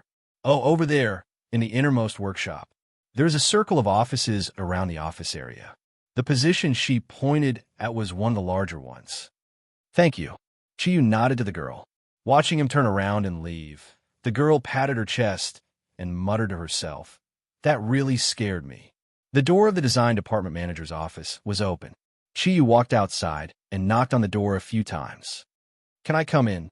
After saying the last word, his eyes were already a little dull. How could it be you?" Inside the office, a beautiful woman was busy typing something on a keyboard. Hearing Chiyu's voice, she turned her eyes over. When she saw Chiyu, she couldn't help but be stunned. Chapter 44. Chiyu, it's really you. I heard from Lanya that there's a person called Chiyu who's coming to my place. I thought it was someone with the same name. Why are you here? Wen Ting stood up in surprise. In the past, when I saw her, she was always dressed in a casual outfit, but now she was wearing a set of white business attire, which gave her a bit of charm. "Teacher Wen, what about you? Why are you here?" The two of them were not any less surprised than the other. Wen Ting smiled slightly and said, "Take a seat first. It seems like we have to have good talk." As she spoke, she walked out from behind her desk and closed the office door. Chiyu sat down on the sofa at the side. Looking at the alluring curves of Wen Ting's delicate body, he could not help but secretly exclaim in his heart. A beauty of the Xingxing grade was truly captivating. Among the few beauties that he knew, although Ming Ming and Hai Riyue were also at the Xingxing grade, Ming Ming was still somewhat inexperienced, while Hai Riyue was too overbearing.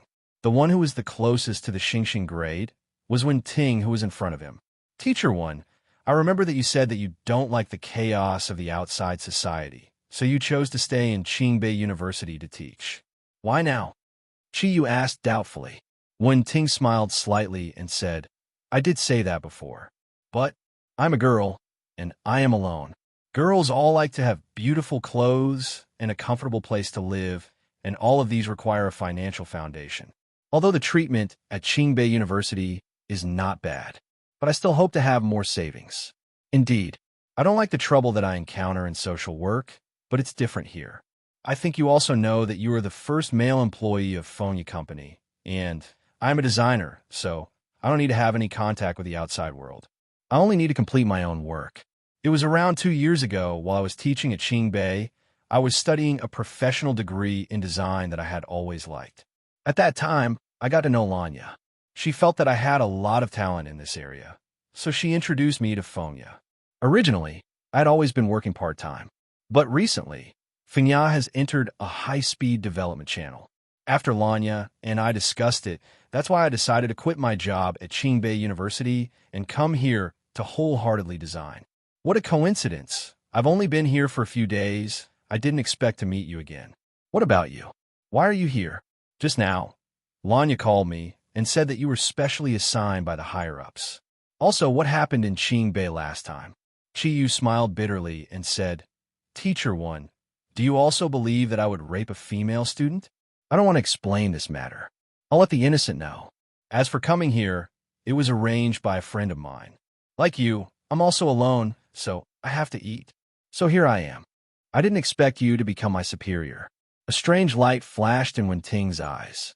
She gently nodded her head and said, "All right, since you've come to Fengya, we'll be colleagues from now on. However, I'm really curious why you chose to become a women's underwear designer. This job doesn't seem to be suitable for men." Chiyu helplessly said, "I also don't want to. However, I don't have a degree, and I don't have any specialties. Since my friend arranged for me to come here, I can only do it for now.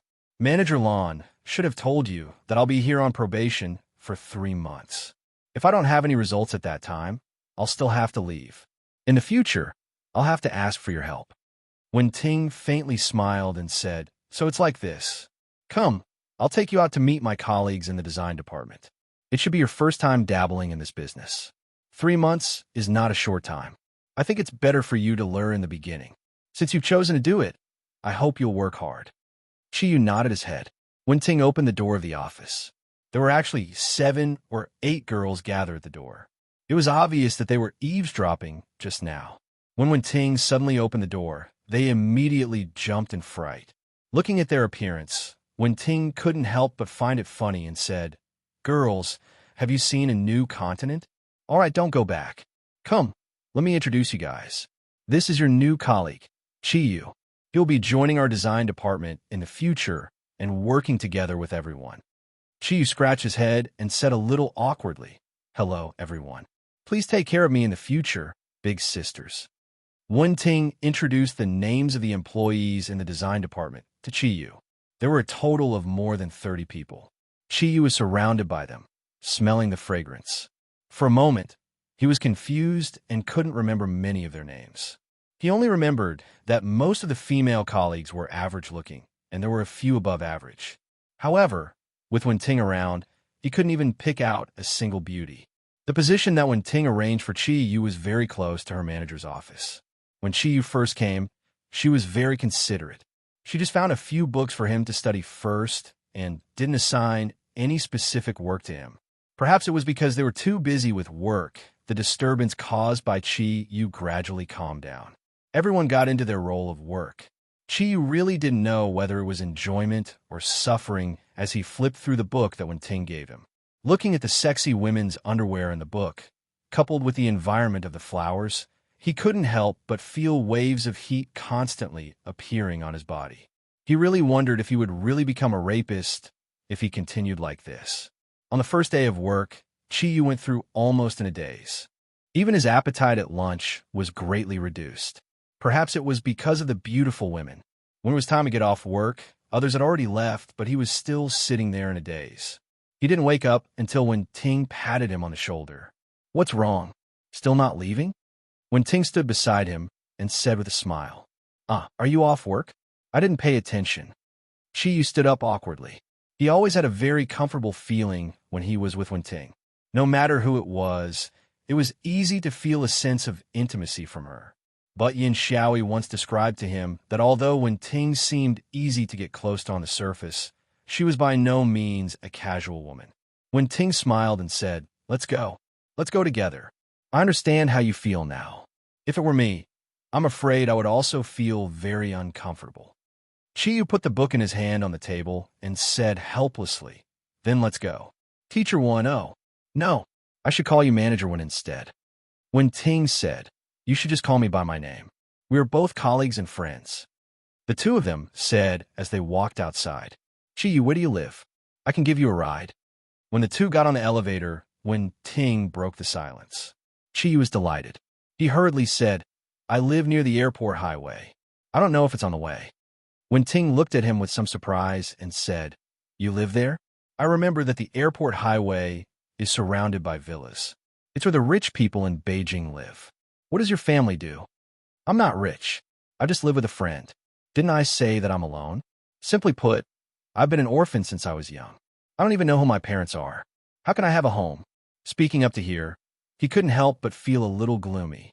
Home? How can a talented girl have her own home? There was a period of time when he used the dormitory of Qingbei University as his home. But the result? He's a person without a home. "I'm sorry." Wenting looked at him apologetically. Chiyu shook his head and said, "It's nothing. I'm a homeless person. Since I was young, I have to rely on myself for everything. If it wasn't for the state's relief fund, I might have starved to death. Wen-Ting didn't say anything more. She just looked at Chi-Yu with a gentle gaze. Chi-Yu didn't say anything. He let the elevator take them directly to the parking lot on the second floor. Seeing Wen-Ting walk out of the elevator, Chi-Yu didn't follow her out. He just looked at her in the elevator. What's wrong? Wen-Ting looked at him puzzledly. Chi-Yu smiled and said, I'll go back by myself. When Wen-Ting was stunned, Chi-Yu had already closed the elevator door. Looking at the closed elevator, Wen-Ting showed a thoughtful expression. A faint smile appeared on her face. She sighed softly and walked towards her car. After leaving the office building of Longyu Group, Chi-Yu walked alone on the street. After staying in Finya for a day, he realized that work was not so easy, especially in a company full of women. It was even more difficult to work in a women's underwear company. Hi, Ryue. Hi, Ryue. You really gave me a difficult problem. The sky was slightly dark. Because it was time to get off work, there were a lot of pedestrians on the street. Most of them had a relaxed look on their faces. After a day's work, it was time to go home and rest. At the thought of going home, Chi-Yu couldn't help but feel a little depressed. He had never been home. What was the real feeling of home? He didn't know. He didn't know at all. How he wanted to have a home. A warm home could be a shelter when he encountered troubles. The word family was so easy for ordinary people to get, but for him, it was something he could never feel. Just like ordinary people couldn't feel his Kirin ability. Beep! A horn sounded. Chi-Yu looked at the street subconsciously and saw a BMW 3 Series car stop beside him. The car was silver gray and looked very clean. He immediately recognized that it was the new model of BMW 3 Series. The harmonious lines and the unique double kidney-shaped front design of BMW were easy to bring a visual impact to people. The car window was rolled down, and Wen-Ting stuck her head out. She smiled at Chi-Yu and said, Get in the car. No, I can go back by myself. Chi-Yu didn't expect that Wen-Ting would drive to catch up with him. Wen-Ting said, You are our design department. As a manager, you should do me the honor to treat a new colleague to a meal. Looking at Wen-Ting's friendly smile, Chi-Yu felt a trace of warmth in his cold heart. He didn't hesitate anymore, walked to the other side, and sat in the front passenger seat. Wen-Ting drove very steadily. She didn't have the passion of Biaopei, but her driving look was so elegant. Watching her driving was definitely a visual enjoyment. Feeling Chi-Yu's burning gaze, Wen-Ting smiled and said, What are you looking at? What do you like to eat? I will treat you. Chi-Yu looked out the car window. Wen-Ting, thank you. Why are you so good to me? I think not every newcomer who comes to the design department can have the honor of having you treat them to a meal. Wen-Ting was silent for a moment and said, Maybe it's because I am like you, an orphan now. Chi-Yu's whole body trembled. He turned his head to look at Wen-Ting again. You are also an orphan? Although he could only see Wen-Ting's elegant side profile, at this moment, he felt a deep sadness from Wen-Ting. It was definitely a sadness from the heart. Wen-Ting nodded lightly and said, I'm a posthumous child. Before I was born, my father had already passed away. When I was young, I never saw a smile on my mother's face. It was only when I had the ability to take care of myself that my parents left me. When she was dying, she told me everything that happened between her and my father. Although I am not an orphan like you, what happened between my parents made me feel even more pain. Maybe it is because we are in the same boat. I feel the same loneliness from you. Since we are both lonely people, wouldn't it be good to sit together and have a meal? Chi-Yu suddenly felt a strong sense of pity in his heart. I am sorry. I have brought up your sad memories. Wen-Ting shook her head and shook off the tears in her eyes. It's nothing. I have also lived alone for many years, and I have long been used to it. Aren't you the same? Don't think about unhappy things anymore. Before my mother died, she told me that people must look forward. The past is in the past. She only hoped that I can live happily in the future. I will also give this to you. Chi-Yu suddenly had an impulse in his heart and blurted out, Wen-Ting, will you be my girlfriend? Wen-Ting's whole body was shocked, and she subconsciously stepped on the brake. Because there were many cars on the road, her sudden braking immediately caused an ear-piercing braking sound from behind. Chi-Yu was also stunned. Even he did not understand why he said such a thing. Oh, I was just joking. What was the Xing level? It was sighing at the sight of it. No matter from which aspect, he and Wenting were not at the same level at all.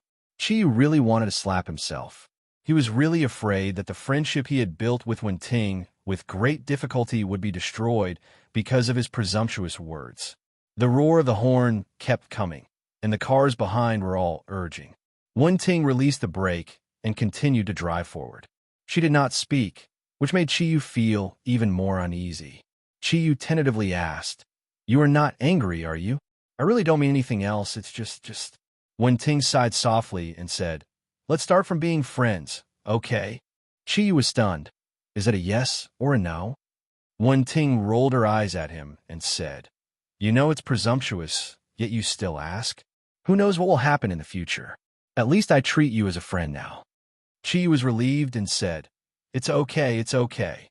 Wenting was a little surprised and said, "What's okay? Do you regret what you said just now?" Chiyu laughed and said, "I mean, it's good that you didn't say yes to me. Otherwise, wouldn't your pursuers fight with me?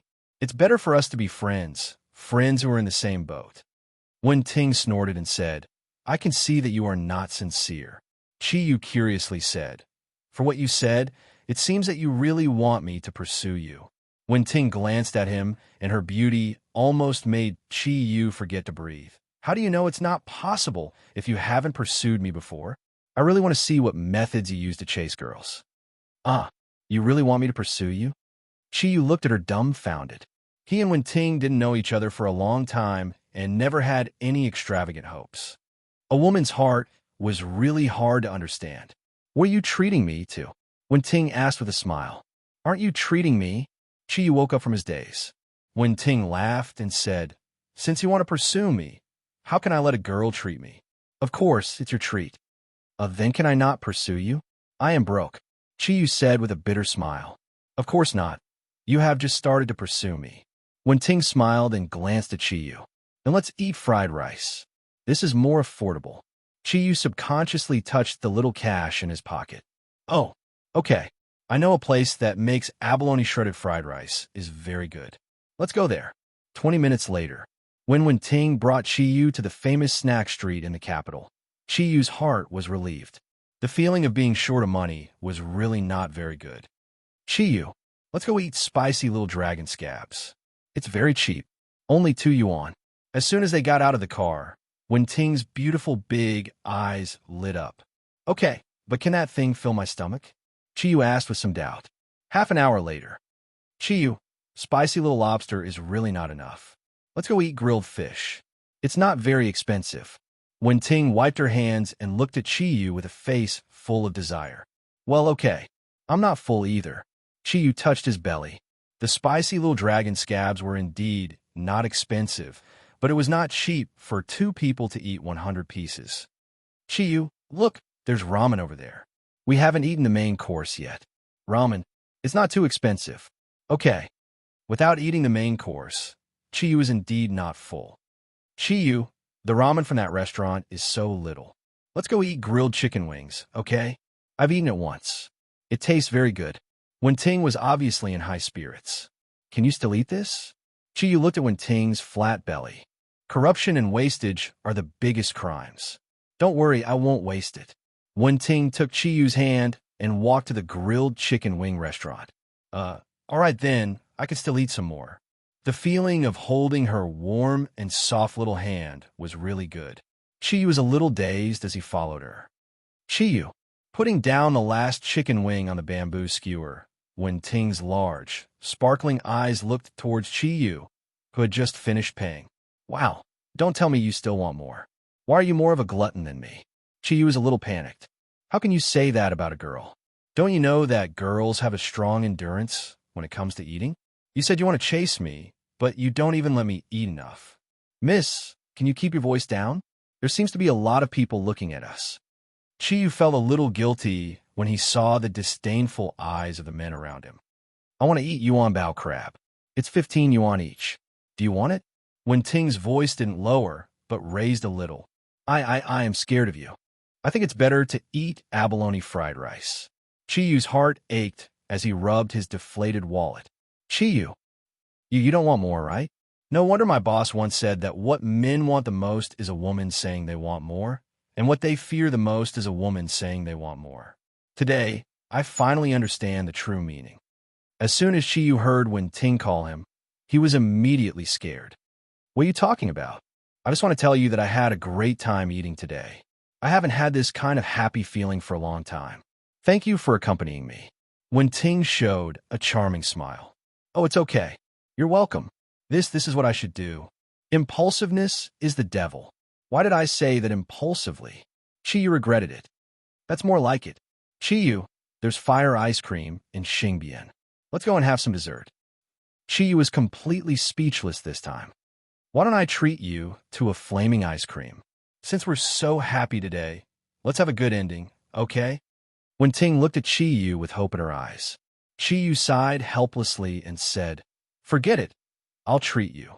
Anyway, I still have more than 200 yuan. You can do as you see fit. Just leave some money for me to go to work this month. Wen Ting chuckled and said, What's with that expression? I don't want people who want to treat me. Let's go. But you can really eat. Chi Yu looked at her and said, It seems that you eat more than me. Big eater. Annoying. What big eater? It's so unpleasant. Isn't it a big eater? We can both eat more than 1,000 yuan. It's a big meal. However, I really wonder if you're even 24 years old. When you eat, you're like a little girl with insatiable desires. Wen Ting glanced at him and said, It's better if you're younger. It's better if they're younger. Don't you know that women don't want to age? Frankly speaking, Chi Yu also felt that he had eaten very happily today. Having a beautiful woman accompany him to eat was definitely a very wonderful thing. Unfortunately, he didn't have much savings to begin with, and now there wasn't much left. After eating the ice cream, Wen Ting finally didn't have any more requests. The two of them sat in her BMW. At this moment, the sky had already darkened, the night had already spread, and the nightlife in the capital had only just begun. Wen Ting, don't send me off. It's not safe for a woman to drive at night. I'll go back by myself. Chi Yu leaned back in the comfortable seat of the BMW and looked at the bright lights of the food street outside. His heart relaxed. Although the BMW 3 Series was a good car, it was indeed a little small for his height of 185 meters. Wen Ting said, It's almost 9 o'clock now. Can you still sit in the car? Are you willing to take a taxi back? Don't worry. It's very safe to take the airport expressway. You've accompanied me for the whole night. I should send you back. Chi Yu, are you really going to be a women's underwear designer? Chi Yu said with a smile. You're not discriminating against me, are you? Of course not. It's not that easy to be a designer. It'll be very difficult for you to learn everything from the beginning. You need to put in more effort than others to be successful. Chi Yu smiled and said, If I said that I'm just here to get 3 months' salary, would you believe me? Wen Ting did not answer him directly. She looked at him with a faint smile and said, Do whatever you want. Everyone has their own pursuits. I believe that your pursuit is not to be a designer. As she said, she started the car and drove out of the food street towards the airport expressway. At this time, Chi Yu's phone rang. Chi Yu looked at the number. It was Hai Ruyue. What's wrong? Are you looking for me? Look at the time. Hai Ryue's voice was still so cold. Chi Yu frowned and said, Are you going to restrict my personal freedom? Hai Ryue said coldly, No matter where you are, come back immediately. Chi Yu was furious. How can I not go back? Who are you to control me? He said and hung up the phone. He had always been dissatisfied with Hai Ryue's temper. Now that his good mood was disturbed, it was inevitable for him to explode. What's wrong? Your friend? Wen Ting glanced at the phone in Chi Yu's hand. Yes. Nothing. Wen Ting, I don't want to go back now. You drive directly to your house. I will escort you home and go back myself. Chi Yu was in a good mood. After receiving Hai Ryue's domineering call, he suddenly became angry. At this time, the phone rang again. It was still Hai Ryue's number. Chi Yu directly turned off the phone. He did not even answer the call. Your friend is a woman, right? Wen Ting said while driving. Chi Yu nodded and said, Yes, but she is not my girlfriend. Wen Ting laughed and said, Don't you think you are a little overprotective? You don't need to explain anything to me. Hey, Why are you still driving in the direction of the airport? Chiyu found that the BMW was still driving in the direction of the airport highway. Since you're friends, there is no need to be so stiff. You should go back. Maybe she has something to talk to you about. Wenting's pretty face showed a considerate smile. Chiyu looked at her and shook his head helplessly. He said, "To be honest, I really don't like this friend's character. But there is no other way. If I go back, then go back." Although he did not like Hai Ruyue's character, last time the Sun Nation, Hai Ruyue and Su Dong arrived in time to save him from danger. This made Chiyu feel much better about T-Rex. Half an hour later, Wenting drove her BMW and sent Chiyu to the Dragonfield courtyard. "I'm leaving, boss. See you tomorrow." Chiyu unbuckled his seatbelt and said goodbye to Wenting. Wenting glanced at the gate of the Dragonfield courtyard and said with a smile, "Go back quickly. Don't be late for work tomorrow." Chiyu smiled and said, "Since we have eaten, does that count as me successfully pursuing you today?" Wenting's pretty face blushed, and she said, "In your dreams. How can it be so easy? If you want to treat me to 100 meals, then I can consider it." Chiyu was speechless. He helplessly opened the door and said, "It seems that there is no hope for a goodbye kiss." Wenting said in a bad mood, "If you can pass the probation period and stay in the company, then I will consider giving you a goodbye kiss." Chiyu got off the car and closed the door. He waved to Wenting. Looking at him, Wenting sighed to herself in the car and said, "He really is a playboy. Sigh, he's still the same." Chiyu watched Wenting drive away before he walked to the gate of the Dragonfield courtyard. Before he could call through the access control system, the door suddenly opened. A familiar off-road vehicle drove out from inside. It was Jida's precious car. The car drove out of the gate and stopped. "Master, why are you back again?" Jida poked his head out of the window. Chiyu was stunned and said, "What do you mean by back again?" Jida stepped out of the car and said, "Just now, I asked Hai Ryue to call you back. She called you and said that you had something to do and might come back very late. I was just about to leave. It's good that you are back. Come with me. I will take you to see my grandfather. Get in the car." Chiyu smiled bitterly in his heart as he got in Jida's car. Hai Ryue and Ming Ming were kind enough to call him back, but why couldn't they say good words? It seemed that he had really misunderstood her. Jida's driving was not as gentle as Wenting's. With the roar of the engine, he quickly got on the airport highway and headed for the city. While driving, Jida said to Chiyu, "Master, don't you wonder why our grandfather wants to see you?" Chiyu smiled and said, "What can it be? It's probably because I played a role in this mission, so he wants to give me a reward." Jida laughed and said, "Actually, I don't know. The old man just asked me to invite you over. However, the old man seems to be very happy. Oh, by the way, Dr. Guan has submitted his experimental results, which I don't know whether it was a success or a failure. As soon as he finished writing the report today, he asked for leave from the old man and is now on a plane to Tibet." Chiyu nodded and said, "I can understand his eagerness. If it were me, I would also want to figure out the mystery of my body." Jida said, "Master, I heard from Hai Ryue that you want to work. Why do you go to work? You are so strong. I think it's better to continue to practice and strive to become stronger." Chiyu said with a bitter smile, "I also want to make more time to practice, but I also need to eat. If I don't make money, what will I eat? Do you want me to freeload at Hai Ryue's place? I don't want to live off a woman. The money I earn with my own strength is more comfortable to spend." Jida was stunned for a moment, and the expression on his face became a little strange. "Master, it can't be. An expert like you will actually make a living."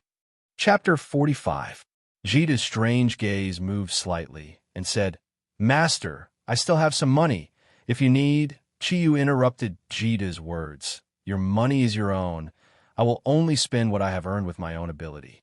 "Jida, do you know why I am willing to help your Yan Huang soul with this mission? Because I was an orphan since I was a child, and for many years I relied on state relief to survive. For our Yanwang Republic, I have deeper feelings than ordinary people. In fact, you should also understand that my ability can't be taught to you, so I am not your master at all. I have always regarded you as a brother, and brothers should not talk about money, otherwise it will hurt feelings." Jida held the steering wheel with one hand and gave Chiyu a thumbs up with the other. Great master, you are really a man. F***CK. Are you a woman? I didn't mean that. All right, drive your car properly. When you don't want to call me master, change it yourself. I didn't ask you to keep calling me that. Not long after, Jita had already driven the car to the community where his home was. It was close to 22 o'clock, and the community seemed very quiet. Jita, won't the old man sleep so late? Chiyu asked. Jita sighed and said, how can it be so early? Even if the old man is not busy, he will not rest until 23 o'clock every day. He often said that he should not spend his time sleeping, and while his body is still strong, he should do more for the country. After saying this, he could not help but remember that when Ting asked him today, will I only work in that underwear company in the future? Although there were many beautiful women there, but if he always stayed there, what development could he have? What Jita said made sense. As Kirin, what he should do was to improve his strength, whether it was to protect the East or to think about his own future. It was the best choice. Thinking of this, he had some plans in his heart. The two got out of the car, and Jita took Chiyu directly to his home. At this time, General G was in the study dealing with some matters and heard Jita coming back with Chiyu. He walked out of the room. Although they hadn't seen each other for a while, when Chiyu saw General G again, he felt that the old man seemed more haggard. He had devoted his entire life to the country, yet he was still so busy in his old age. Have a seat. Jita, go pour a cup of tea for Chiyu, General G said kindly, looking at Chiyu with an unusually gentle gaze. Nor could it conceal the dignified aura of a general on his body. Uncle, can I call you that? Chiyu asked respectfully. In front of General G, he did not reveal any of his ruffian habits. General G chuckled. It doesn't matter how I address you. If you don't mind, you can call me old man like Jita does. Looking at you outstanding young people, I am deeply gratified. You are the future of our motherland, but I am already old. Chiyu said sincerely. How could that be? You are so spirited. No matter what, he could still serve the country for another few decades. General G sighed and said, I wish that was the case as well. Unfortunately, time waits for no man, and my body is not as good as before. Chiyu, I really have to thank you this time. Before Wan Ping came, we didn't know that his research was so important. It could even be described as terrifying. To him, it might be an unsuccessful experiment, but if the results of his experiment were to be obtained by those schemers, I'm afraid it would have a huge impact on the East or even the entire world. This time, you can say that you have done a great service for the country. Although you're not in the military, nor are you in the political arena, I still feel that I have to invite you over to personally express my gratitude. Chiyu hurriedly said, Old man, you don't have to be so courteous. To put it bluntly, this is what I should do. Moreover, I'm not the only one who took credit for this mission. If it wasn't for Brother Tianhuan's strategy, Computer Soul, Plant Soul, and Jita, I wouldn't have been able to do it alone. General G smiled and said, You don't take credit for yourself. Good, I didn't misjudge you. Because you're not from the military, I can't help you get rewarded. However, the country will definitely reward you for your contributions to the country. As long as it's within my capabilities, I can agree to one of your requests. Chiyu's heart skipped a beat. After hearing General G's words, he immediately thought of Ming Ming's marriage. If he asked General G not to marry Ming Ming to a faraway place, would this old man agree to it? This tempting thought made Chiyu hesitate. However, he quickly dispelled the thought in his heart. He already had other plans for Ming Ming's matter. This was because he knew that Ming Ming's marriage would affect the relationship between the two countries. Even if General G agreed to his request, it would probably cause a lot of trouble with his status. Since that was the case, it was better to let him work hard. Whether it was because of his status as the Zodiac guardian god or because of his own selfishness, this matter should be resolved by himself. Thinking of this, he had already made up his mind. Old man, I do have something that I need your help with. Chiyu didn't decline General G's reward. One must know that General G's words carried a lot of weight. Most people would at least be polite, but not Chiyu. He was originally a ruffian, and he hated those bureaucratic tricks the most. A trace of a smile appeared on General G's face. He liked Chi Yu's unpretentious nature. He nodded and said, "Speak." Chi Yu thought about it and said, "Old man, I would like to ask you to send me to the military's toughest training base for a month. I don't know if it's possible, but the tougher the better. Of course, I have to eat my fill first." General G couldn't help but be stunned after hearing Chi Yu's words. "You want to go to the military's training base for special training? Did I hear that right? From the feedback that Jita and Tianhun gave me, you're already a strong warrior from the East. Is the military's special training meaningful to you?" Chi Yu nodded firmly and said, "Yes, indeed. I already have some of the mysterious power that the Eastern Guardians have. However, this power is only reflected on the energy level. It has a lot of limitations, and my body is far from being comparable to a real strong warrior. I hope that I can further stimulate my own potential in this harsh environment, and at the same time improve my body's ability. Otherwise, if I face an enemy and use up all the mysterious energy I have, I can only be at the mercy of others. If it weren't for the appearance of my two companions, I'm afraid I would have already failed this mission. Only by becoming stronger can I do what I want to do." General G looked at Chi Yu with approval. "Good. Chi Yu, you're more ambitious than I thought. It seems that you already have your own plans. I want to know what kind of special training you need." Chi Yu said, "It's mainly about the body. I want to learn shooting and some military knowledge. I don't think it's useful for me. What I need is a physical grind, including some fighting skills and actual combat experience, as well as to stimulate my body's potential. This requires a lot of exercise and some professional equipment. That's why I took the liberty to make this request." General G's eyes flashed. "I understand what you mean, young man. You are making me more and more interested. I even want to see the results of your special training now. However, you have to think carefully. The harshest place you mentioned is not something that ordinary people can endure. Even the most well-trained Special Forces soldiers would not be able to last long there." Chi Yu stared into General G's eyes and said indifferently, "I don't think I'm a person who gives up halfway." "Very well, I promise you that. When you are ready, inform Jita and I will let him take you there. I will arrange the details for you." "But," General G paused, "I heard from Ming Ming that you are the Guardians of the East. I hope that you can build a closer relationship with the country. When the country needs your help, I hope that you can put the interests of the country first." After hearing General G's words, Chi Yu couldn't help but hesitate. He knew that he was not only representing himself, but also all the Zodiac Guardian warriors. Hyryua once told him that the Zodiac Guardian warriors had to face a lot of enemies. Before they had enough strength, they should try to have less contact with the country. "Old man, we are all part of the Yanwang Republic. Of course, we will put the interests of the country first.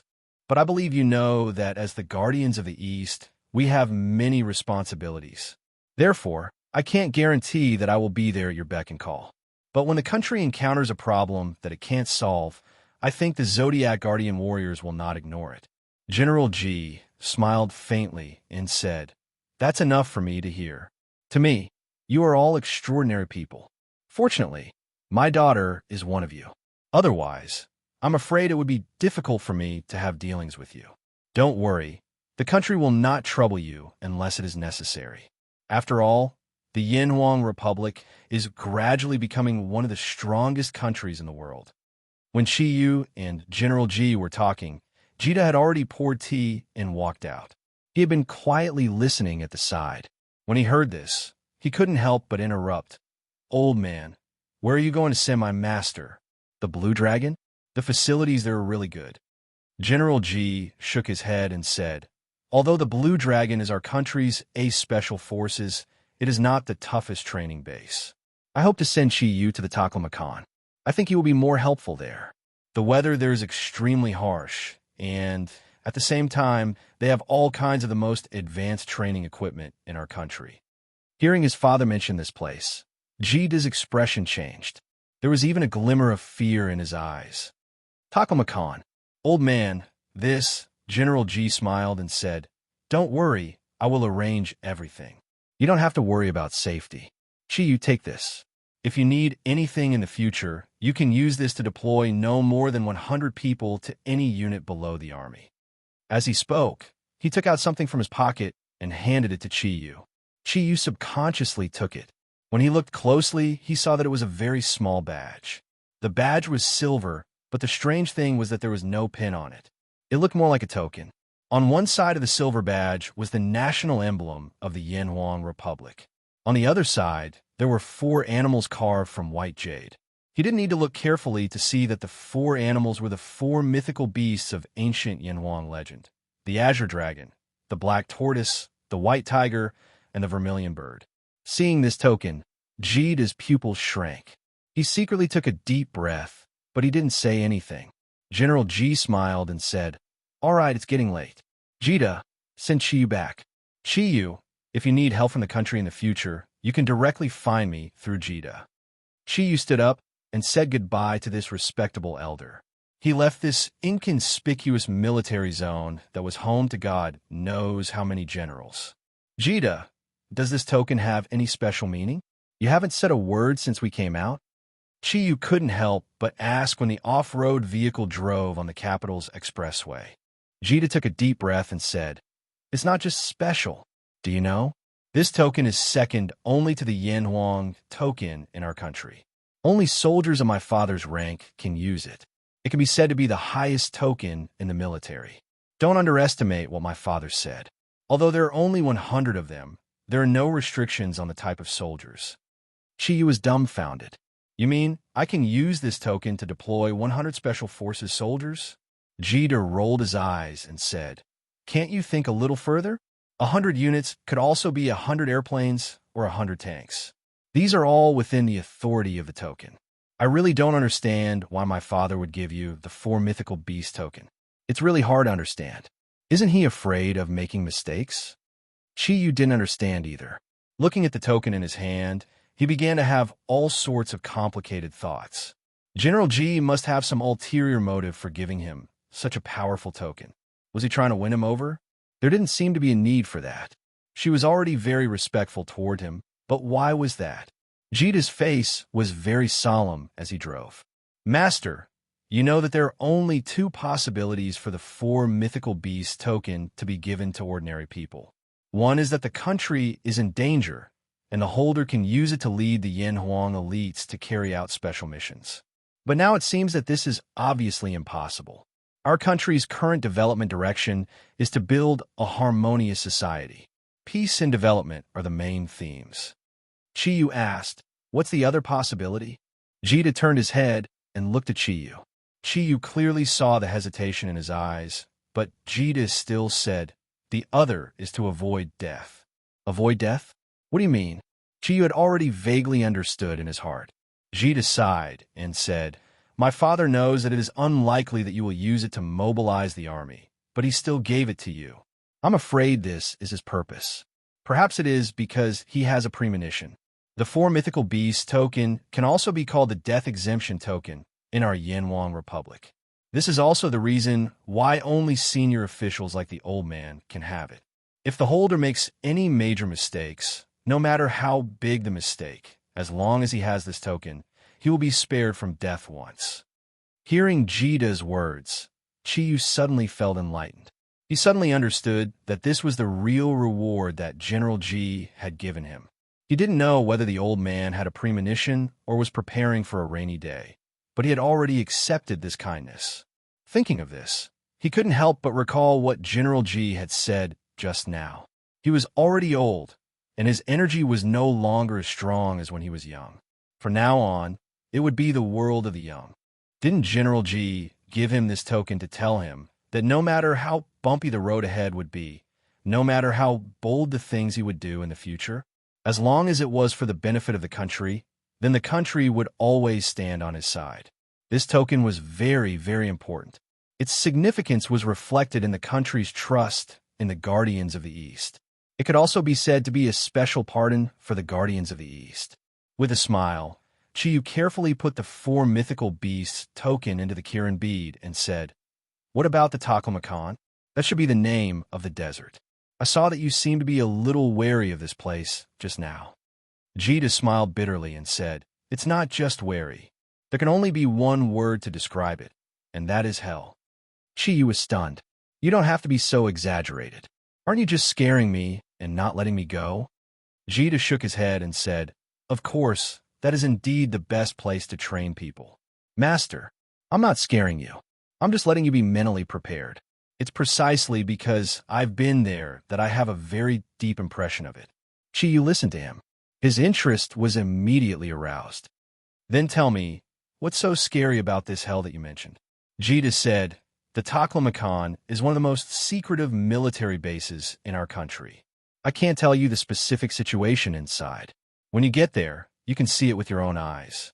However, you can only see it. You can't bring anything there with your memory. When you leave there, you must forget everything there.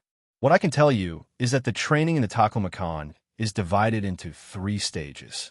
Those who can go to the first stage of training, they're already the elites of the various special forces. However, those who can pass the first stage are less than 1/10. And I, when I was there, only passed the first stage and was eliminated in the second stage of training. I remember very clearly that among our elite group, only one person really entered the third stage of training. And that person was Huang Han, one of the 4 captains of the Yanhuang Han. It was said that he was the 14th person in history to completely pass the 3 stages of the test. And of the 14 people who passed, 7 have now sacrificed their lives for the country, and the remaining 7, without exception, have become the pillars of the country.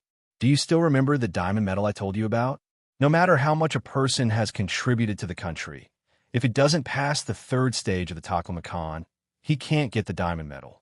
Now, you should understand how difficult the conditions there are. Chi took a deep breath. Of course, he knew how his physical condition was compared to Jita's. Jita's words were indeed not to scare him, but to remind him that it was not a simple training place, but a real hell. Jita continued, when the Taklamakan military base was first established, some things weren't perfect enough. As a result, the first batch of elites who went there for training suffered a lot of injuries. Some people even went crazy because it was too hard, and some died because their bodies couldn't bear it. It was because of that incident that the country's higher-ups were alarmed, and the military base was temporarily closed.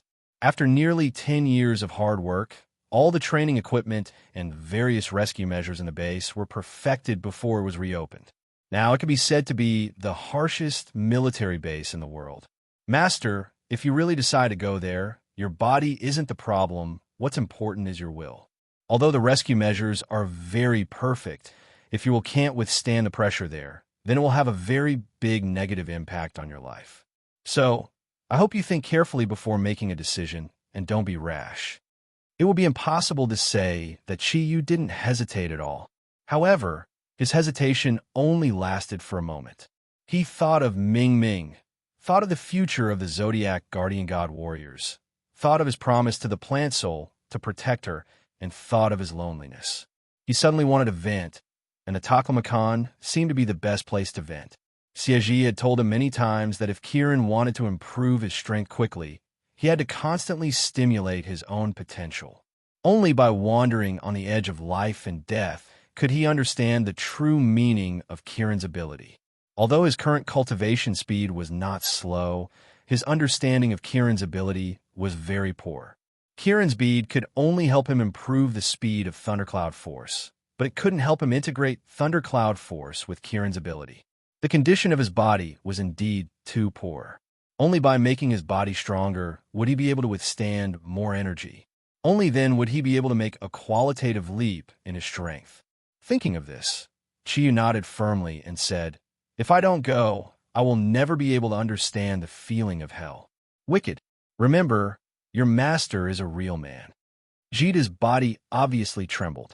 He was silent. There was only the moving roar of the engine in the off-road vehicle. Jita silently took out a pack of cigarettes from his pocket. He shook it slightly and threw one to Chiyu. He also held one in his mouth. Jita silently fished out a box of cigarettes from his pocket. With a light shake, he tossed a cigarette in front of Chiyu and held one in his mouth. Jita silently took out a pack of cigarettes from his pocket. He shook it slightly and threw one to Chiyu. He also took one. Master, do you know? I haven't smoked for a long time, Jita said quietly. Chiyu took a deep breath of the fragrant smoke and said, because you don't need anesthesia. A man who doesn't smoke or drink is not as good as a dog. This is because a man is born. He needs to bear a lot of responsibilities. Cigarettes and alcohol are just a way to anesthetize himself. When it's time to anesthetize, anesthetize. But sometimes, a man also needs to stay awake. Jita nodded. He said, today I smoked again. It's because I misjudged a person. The first time I saw you, the impression you gave me was very simple. It could be summed up in 5 words, a parasite of society. Chiyu laughed self-deprecatingly. That's how it is. I live on the state's relief. Although I'm still young, I don't have any ambition. Am I not a parasite? No, you're not. Jita suddenly roared with some excitement. His breathing was a little hurried. He slapped the steering wheel hard. Master, you're not. From the moment you attacked me with your fist, locked onto me, and knocked me to the side. I knew you're not. It's not because of how strong your ability is, but because of the momentum you showed at that moment. At that moment, I clearly felt that you are not a person who gives up on yourself. You have a stronger self-esteem than ordinary people. You have the belief to pursue strength. You are a real man, a man worthy of my respect. That's why I recognized you as my master. I want to use you as an example. Although I'm older than you, every time I call you master, it's from the bottom of my heart. You're a bit jealous. You're my brother. Why are you saying this? Although his mouth was joking, Chiyu already felt his eyes were a little warm. Master, when are you going there? Jita stepped on the gas. Tomorrow. Since I've already decided, why wait any longer? I'll tell Hai Ryue. Make the arrangements and pick me up at Dragon Field Courtyard tomorrow. Okay, tomorrow it is. I'm looking forward to your good news. Master, you have to remember, as long as you have the belief not to give up, no matter what difficulties you encounter, you can rush through. Dragonfield Courtyard was quiet. At this time, it was already past 23 o'clock. Breathing in the courtyard's fresh air, Chiyu walked back to the villa. He didn't want to disturb others, so he quietly went back to his room. As soon as he opened the door, he smelled a familiar fragrance.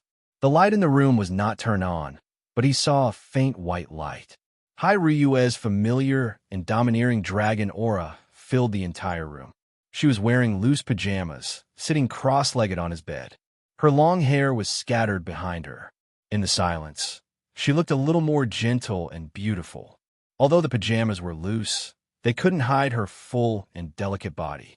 Her proud twin peaks propped up the top, looking very seductive. Chiyu carefully swallowed his saliva. Sexual fantasies inevitably appeared. He thought to himself, if Ryue wasn't so bad-tempered, she would definitely be a stunner. You still know to come back? What do you think this place is? A hotel? Hai Ryue suddenly opened her eyes and stared at Chiyu with eyes as bright as stars. Chiyu awkwardly sat down in front of her. Ryue, I'm sorry, I didn't know that you called because Jita came. Actually, I already came back and just happened to meet Jita at the door, so I left with him. Hai Ryue frowned and said, Chiyu, don't get too close to the officials. You have to understand, we, the Guardian of the East, have our own responsibilities. Is today's work going smoothly? When she said the last sentence, Chiyu unexpectedly caught a trace of a smile in her eyes. He couldn't help but snappily said, Don't you want to see me make a fool of myself? Speaking of work, I want to discuss something with you. Hai Ryue indifferently said, What? Regret? It's only been a day, and you're already backing down? Chiyu snorted and said, Why would I back down? But I want to ask for a leave from you. I'm going out for a period of time, about a month. I'll go over to work when I come back. Hai Ryue was a little surprised and said, You're going out? Where are you going? Chiyu said, Today I met Jita's father. With your ability, I don't think you need me to tell you what kind of person he and Ming Ming's father is. Because of our help to Yin Huangso last time, General Ji asked me to make a request. I want to ask him to go to the Special Forces training place to train myself for a month. What do you think?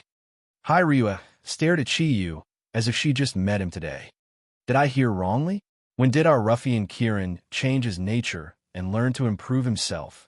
Chiyu blushed and said, Why? Can't I improve myself? Didn't you say that Kieran's potential needs constant training to improve? This is a good opportunity. I'm also a part of the Zodiac Guardian God. Do you think I want to be a hindrance to you? There's still more than a month before the conference. Although I know that I can't make much progress in such a short time, I still want to try and see if I can become stronger. Hai Ryue was silent, but her eyes were still looking at Chiyu. Chiyu felt a little uncomfortable under her gaze. What? I'm asking for your opinion. Even if you don't agree, you should at least say something. Hai Ryue suddenly smiled, and it was a very gentle smile. This was the first time Chiyu saw such a smile on her face. No matter what, Hai Ryue was one of the most beautiful women he knew. When she smiled, it was as if the ice had suddenly thawed, and for a moment, Chiyu couldn't help but feel a little sluggish. Agree, of course I agree. You have such thoughts, which proves that you've grown up. Why don't I support you? If you can always think like this in the future, I think maybe you'll become the real Kieran sooner, the real king of the Zodiac. Hearing her words, Chiyu couldn't help but feel a little relieved. After all, Hai Ryue wasn't an unreasonable person. In his heart, he also gradually felt that this woman in front of him, who looked strong on the surface, actually had a special kind of concern for him, or rather, ardent expectations. Chapter 46. Hai Ryue smiled and said, "Believe in yourself." Although Kieran was never in charge of fighting among the Zodiac Guardians, Kieran was not like that in ancient times. As the inheritor of the bloodline of the king of divine beasts, I believe that Kieran must have a lot of secrets. Don't you want to take revenge on me for insulting you? Fine, then you must become stronger as soon as possible. I'll wait for that day to come. As long as you can defeat me, I'll let you do whatever you want of me. Chiyu, who just closed his eyes, suddenly opened them. Let me do whatever I want of you? Does that mean that I can do that with you too? As he said that, he couldn't help but reveal his ruffian nature, and the smile on the corner of his mouth also became lascivious. He looked at Hai Ryue's chest without hiding it. Can't I praise you? Fine. When you have the ability to defeat me, you can do whatever you want. From the day I knew that I was the Zodiac Guardian, I never thought of marrying someone. If you can really defeat me, it will prove that you can replace me to lead the Zodiac Guardian. At that time, my responsibility will be light, and you can do whatever you want. Chiyu, I admit that I look down on you, but if one day you can really make me look at you in a different light, nothing is impossible. Chiyu looked at her blankly. He originally wanted to tease Hai Ryue, but he didn't expect that the strong woman in front of him would directly agree. The way he looked at Hai Ryue gradually changed, and the lascivious smile disappeared from his eyes. There was a trace of respect in his eyes. At this moment, he suddenly understood everything that Hai Ryue had done to him in the past. She disdained him, and she beat him up. Each of them had a purpose, and the purpose was the same. That was to use different ways to stimulate the fighting spirit in his heart, so that he could work hard and become stronger. Now, she even used seduction. All of this could be said to be for the Zodiac Guardian, and also for himself. Ryue, thank you. Chiyu lowered his head. He suddenly didn't dare to look at Ryue's clear eyes. Hai Ryue was stunned. Closing his eyes, he said, "There's no need to thank me. I just hope that you'll change after coming back from the Special Forces. I'll let Su Dong go with you." Chiyu shook his head and said, "No need. Since it's training, why do you want me to bring a bodyguard? Don't worry. General G won't let anything happen to me. I'll leave early tomorrow morning. I'll probably be back by the time I get back. Ming Ming and the rest should be back soon." Under the control of Hai Ryue's mind, the Rising Dragon spell began to operate as usual. Kieran's aura once again merged with her thundercloud force to assist in the cultivation of the Rising Dragon spell. This time, Hai Ryue suddenly discovered that the fusion of her dragon power and Qilin aura seemed to have reached a perfect state. She didn't need to deliberately control the circulation of her cloud power, and she could cultivate it at the fastest speed possible. A faint smile appeared at the corner of his mouth. If this smile had a meaning, it would be gratification. The next morning, under Hai Ryue's gaze, Chiyu left in Jita's car. Hai Ryue didn't even ask where Chiyu was going for the special training. She didn't know why, but she felt that she should trust Chiyu for once. She had a special feeling that Chi Yu was no longer the Chi Yu of the past. He had changed, and he had become the person that she wanted to see the most: Tibet, Saint Buddha Temple. A faint golden light surrounded Guan Ping's body, and the peaceful aura constantly stimulated his body's functions. As someone who studied human genetics, he could clearly feel that his body was constantly changing. The subtle changes were so subtle that even his sharp nerves couldn't sense them clearly. His strength seemed to have become stronger. The black hair on his head had completely turned golden. The weak body that a researcher should have had became unimaginably strong. It was as if in the deepest part of his heart, an indescribable power had erupted. The milky white light slowly faded, leaving only the golden light in the hall. Master Zagru slowly opened his eyes. His eyes suddenly revealed a trace of surprise. What a strong fluctuation! How could this be? Could it be that he has changed? The him that Zagru mentioned was obviously not the Guan Ping in front of him. His eyes were looking in one direction of the hall. His clear eyes seemed to be able to penetrate all obstacles and see what he wanted to see. Yes, he has changed. It seems that something that even I can't imagine has happened to him. Zaglu smiled as he stood up and walked out of the hall. When the heavy door of the hall was closed, only Guan Ping, who was shining with a golden light, was left in the hall. Or more accurately, he was a dog-like warrior. Master! As soon as Zagru walked out of the hall, he heard a light voice. Ming Ming, what's the matter? Looking at Ming Ming, who ran over with a face full of joy, Zagru couldn't help but reveal a kind smile on his face. Although he wasn't old, and was even younger than Chi Yu, with the memories of 10 generations of monks, he had already seen through all the mortals in the world. Master, good news. Sister Modi's aptitude is too strong. She has already completed the 4th cloud and is starting to cultivate the 5th cloud. This is great. Our Zodiac guardian has a powerful sister again. I think it won't be long before she catches up to Sudong. Zagru smiled and said, Modi's talent is indeed very good. Moreover, she can be said to be half an innate awakened. Because of her hard work, the rabbit bloodline in her body has already fused with her body. With the correct cultivation method for the ascending cloud chant, she will naturally improve by leaps and bounds. However, don't be blindly optimistic. Her current achievements can be said to be the result of her many years of accumulation, not the result of a few days of cultivation. When she reaches the 5th cloud, her cultivation speed will slow down. It won't be easy for her to surpass the tiger. However, her current strength is already above yours, causing the overall strength of the Zodiac Guardian to increase by a lot. Ming Ming giggled and said, Yes. In any case, when she reaches the 5th cloud, Sister Modi's strength is already very impressive. You don't know how powerful her legs are. I could originally resist for a while, but now, I am no match for her. Zagruel said, You don't need to belittle yourself. You're still young. As long as you continue to work hard in your cultivation, you'll definitely be able to reach the peak. As long as you continue to work hard, you will reach the 4th cloud level in less than half a year. Oh, right. How are goat and rat's cultivation? Hearing Zagru mention Yin Xiaoi and Vol, Ming Ming couldn't help but sigh. Those two. Vol is fine. Although his cultivation speed isn't fast, he is quite diligent. But Yin Xiaoi's mind isn't on cultivation at all. Even Vol has reached the early cloud level. He is still a bit away. I think it will be good if he can reach the early cloud level by the time we leave. Zagru smiled and said, Don't be too demanding. After all, they're all young people. It is inevitable that they will have some impatient habits. I think Goat will gradually realize its problem in the future. Moreover, your exchange with the Eastern Guardian might not be a bad thing. You don't need Goat and Rat strength. I also have good news. Guan Ping was a dog warrior. He had been here for half a month. What made me excited was that Guan Ping was a dog warrior. What makes me excited is that he is actually the supreme dog, Lion Mastiff. His strength is much stronger than any previous generation of dog warriors. Moreover, he is an innate awakened, if my calculations are correct.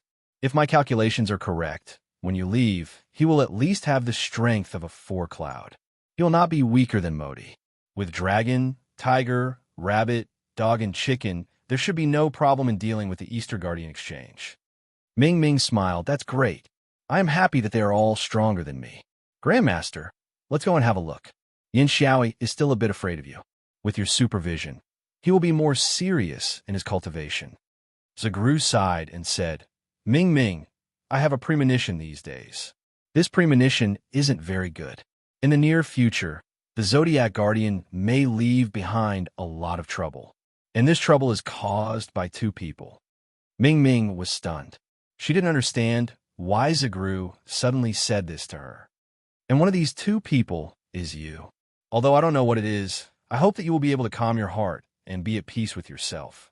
With peace of mind, there is nothing that can be reconciled. Ming Ming's body slightly trembled. Grandmaster, are you saying that I will bring trouble to everyone? Zagru raised his hand and said, Ming Ming, you don't need to feel trouble because of this. You only need to remember the responsibility of the Zodiac Guardian. Everything has its own will, although you will encounter great trouble in the future. However, your generation's Zodiac Guardian gods were born in response to the mandate of heaven. From the special mutation of the dragon, tiger, and dog, as well as the appearance of the 4 auspicious cloud Qilin, it can be seen that you will have to bear more than any other generation's Zodiac Guardian gods. Hearing the words 4 auspicious cloud Qilin, Qiyu's figure involuntarily appeared in Ming Ming's mind. It had been a while since she had left, and she had heard from her brother about what had happened to Qiyu. She couldn't help but feel secretly dissatisfied. That Qiyu fellow, he hadn't even given her a call after she had left for so long. He doesn't have me in his heart at all. I'll teach him a lesson when I get back. Her pretty face slightly blushed. When she thought of Qiyu, she couldn't help but think of the night when the lotus pond was under the moonlight. Ming Ming, didn't you want to see the mice and goats? Let's go.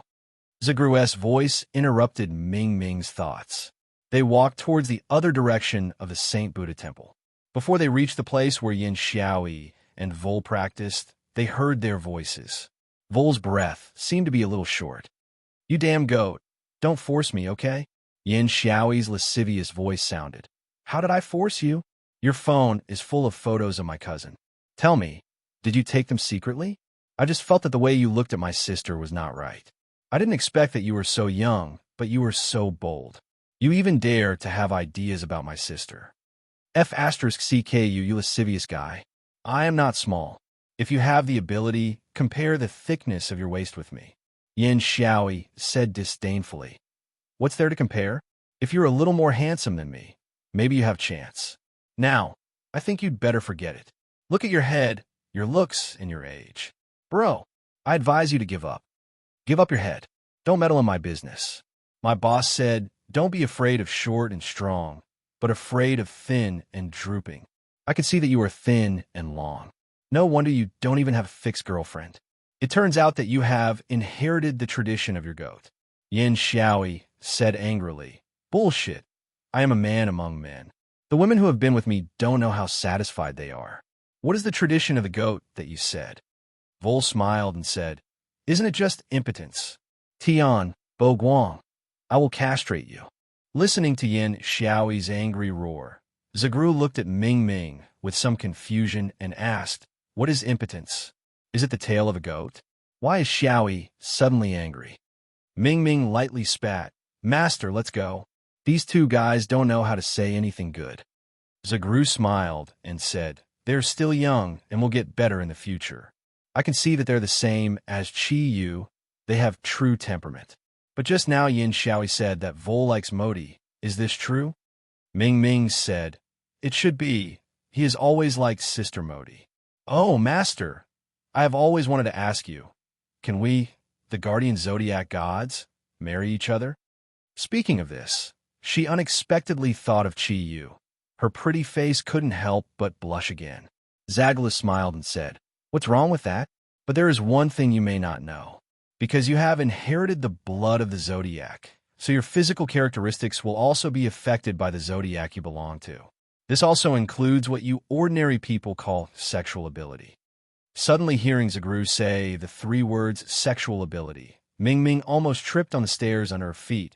Master, why are you also? Zagru smiled and said, We Tibetan lamas do not prohibit marriage. Lust is the beginning of life. If there is no primitive desire, then how can human beings pass on? You don't need to be embarrassed. In this regard, the biggest trouble should be Su Dong. Ming Ming asked curiously, "Why him?" Zagru's voice was much lower, and he said a few words in Ming Ming's ear. After listening to his words, Ming Ming covered her little mouth, and, after a long while, she exclaimed, "My God, Ju Sha is like this. I, ha, I'm dying of laughter. Su Dong actually, I'm dying of laughter. If Chia knew about this, I don't know how he would laugh." Ming Ming's body trembled slightly, and she covered her stomach with one hand. Obviously, Zagru's words were very strong.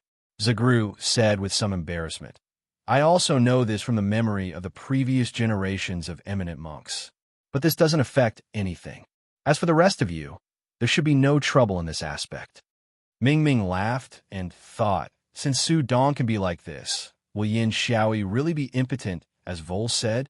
At this time, Vol's voice came again. "Ha! You crazy Yin, what do you think? You don't work hard, and now you can't even beat me. You still want to castrate me? I'll help you with the surgery first.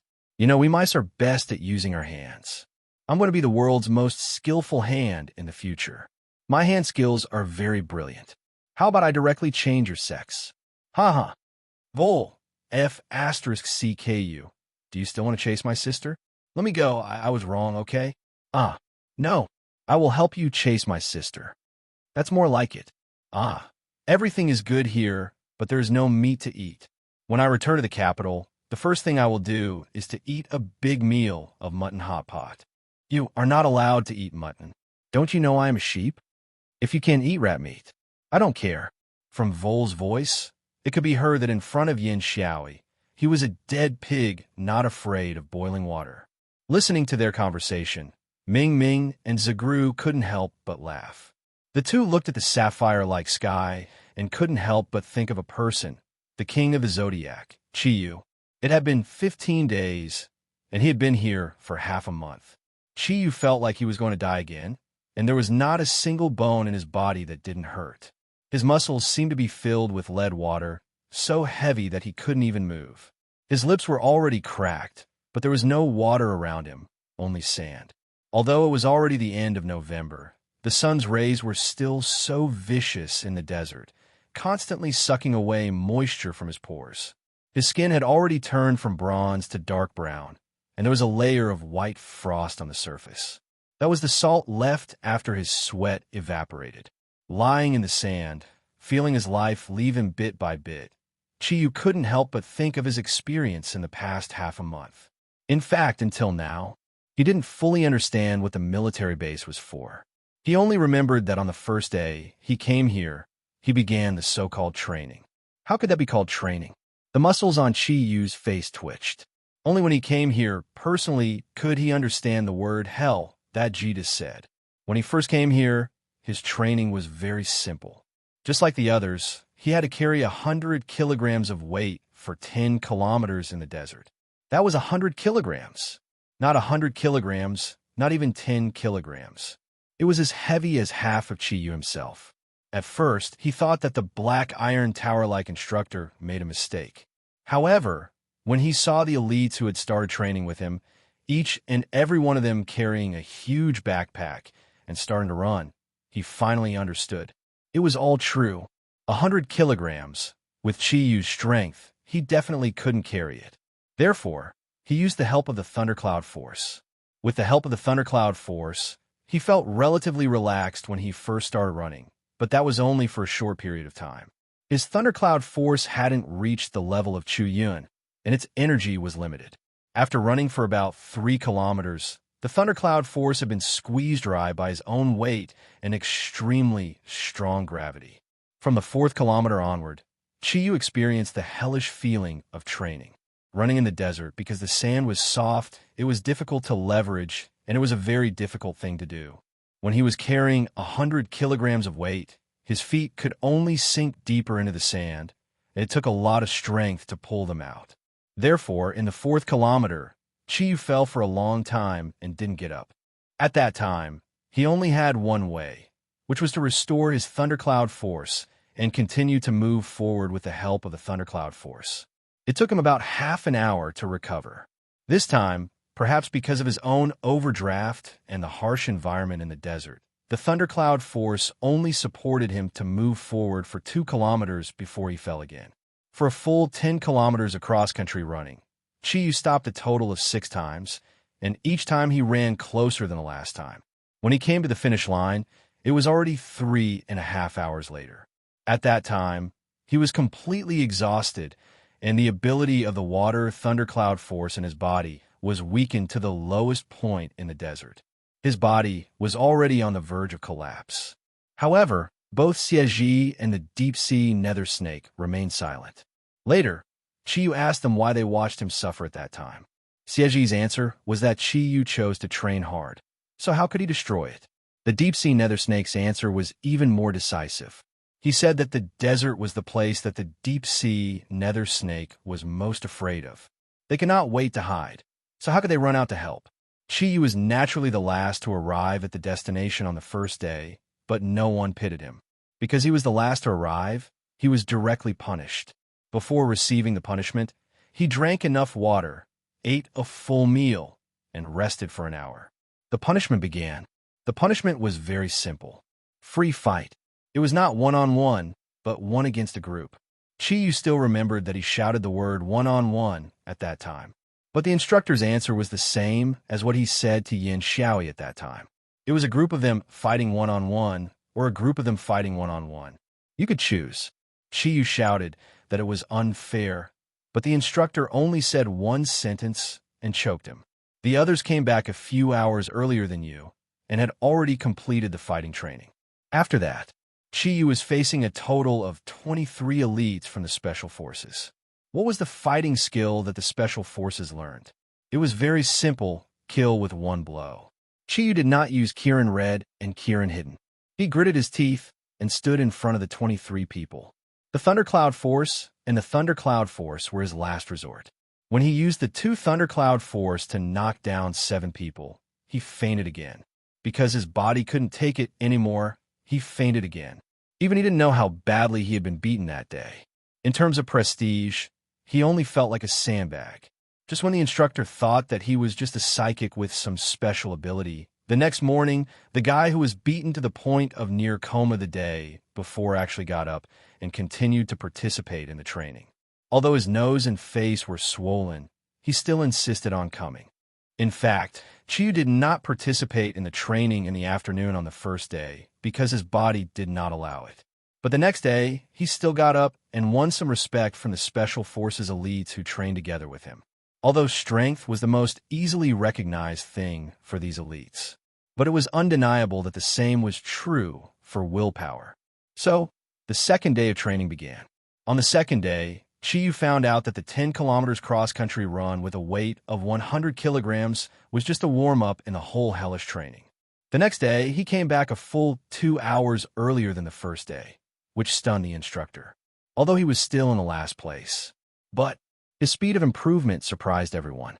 How could the instructor know that because of the pain and suffering the day before, Chiyu had reached the bottleneck of the Thundercloud Force and the Thundercloud Force? He actually broke through the first cloud and finally became the real Kirin of the first cloud. At the same time, under the effect of the 9 blue sea thunder orbs, his water Thundercloud Force and Thundercloud Force were upgraded to the second cloud at the same time. His strength had a huge leap. Because of this, Chiyu completely dispelled the idea of giving up, because he was the last one to come back. Therefore, that special duel began once again. However, this time, Chiyu didn't fall. Instead, it was the 23 elites from the Special Forces that fell. The Thundercloud Force at the second cloud level was enough for Chiyu to perform far better than the previous day. Plus, the Water Thundercloud Force was upgraded to the second cloud level, so his stamina during the cross-country run was much better than the first day. The instructor looked at the 23 Special Forces soldiers who were electrocuted by Chiyu and couldn't help but exclaim that he was facing a monster. Of course, he had seen monsters more than once. Chiyu also started from that day. He started all the training. If there was anything special about the hellish training in the Taklamakan military base, it would be that all the training was conducted in the desert.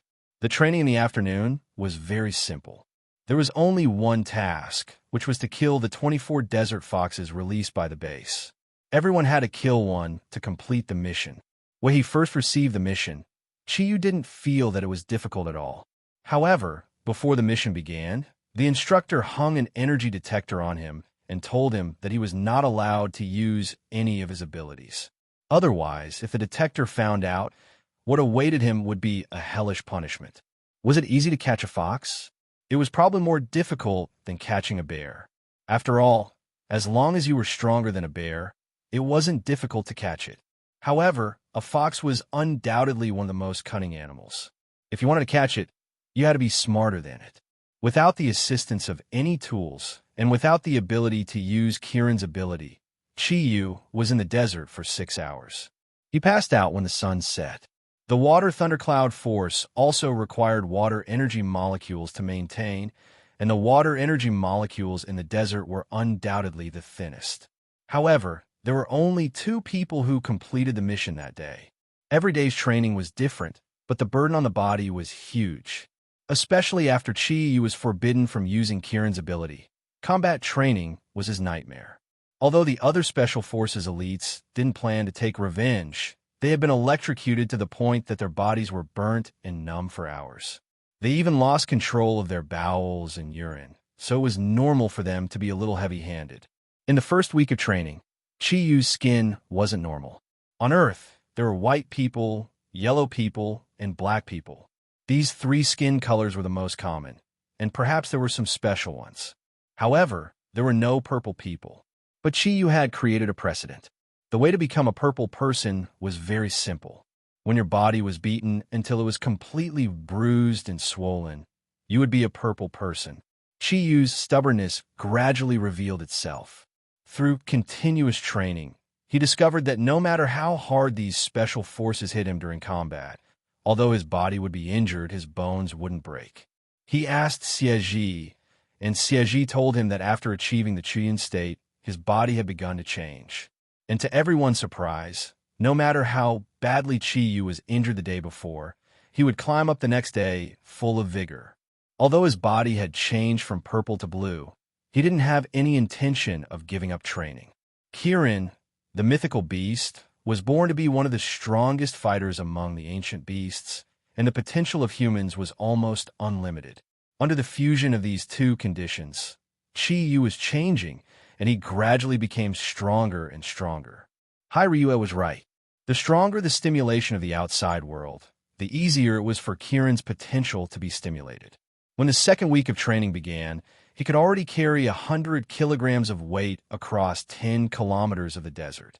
Although he still couldn't catch the fox, he had gradually begun to catch up with the Special Forces elites and other subjects. The hellish training was not only difficult for Chiyu, but also for the Special Forces. They would now affectionately call Chiyu Qianqiang. Why?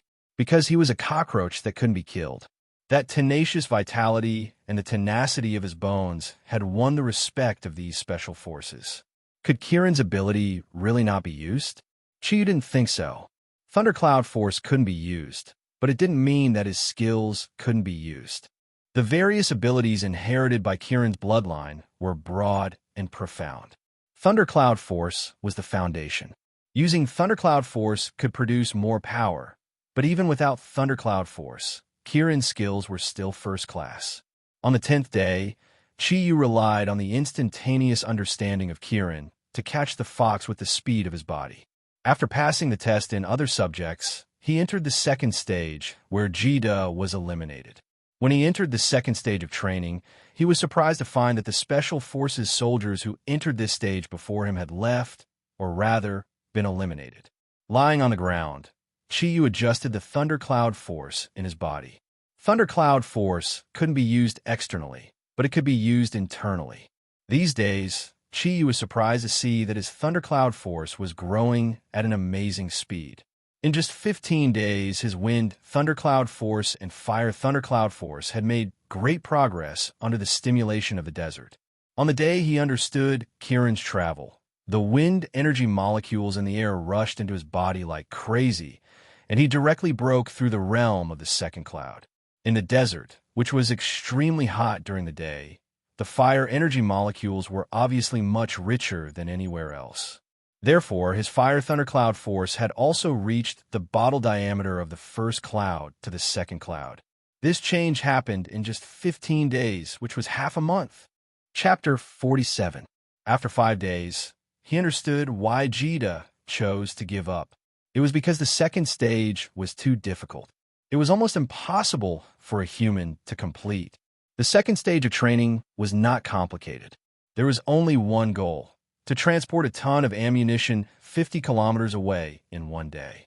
It sounded simple, but it was as difficult as climbing to the sky. A ton.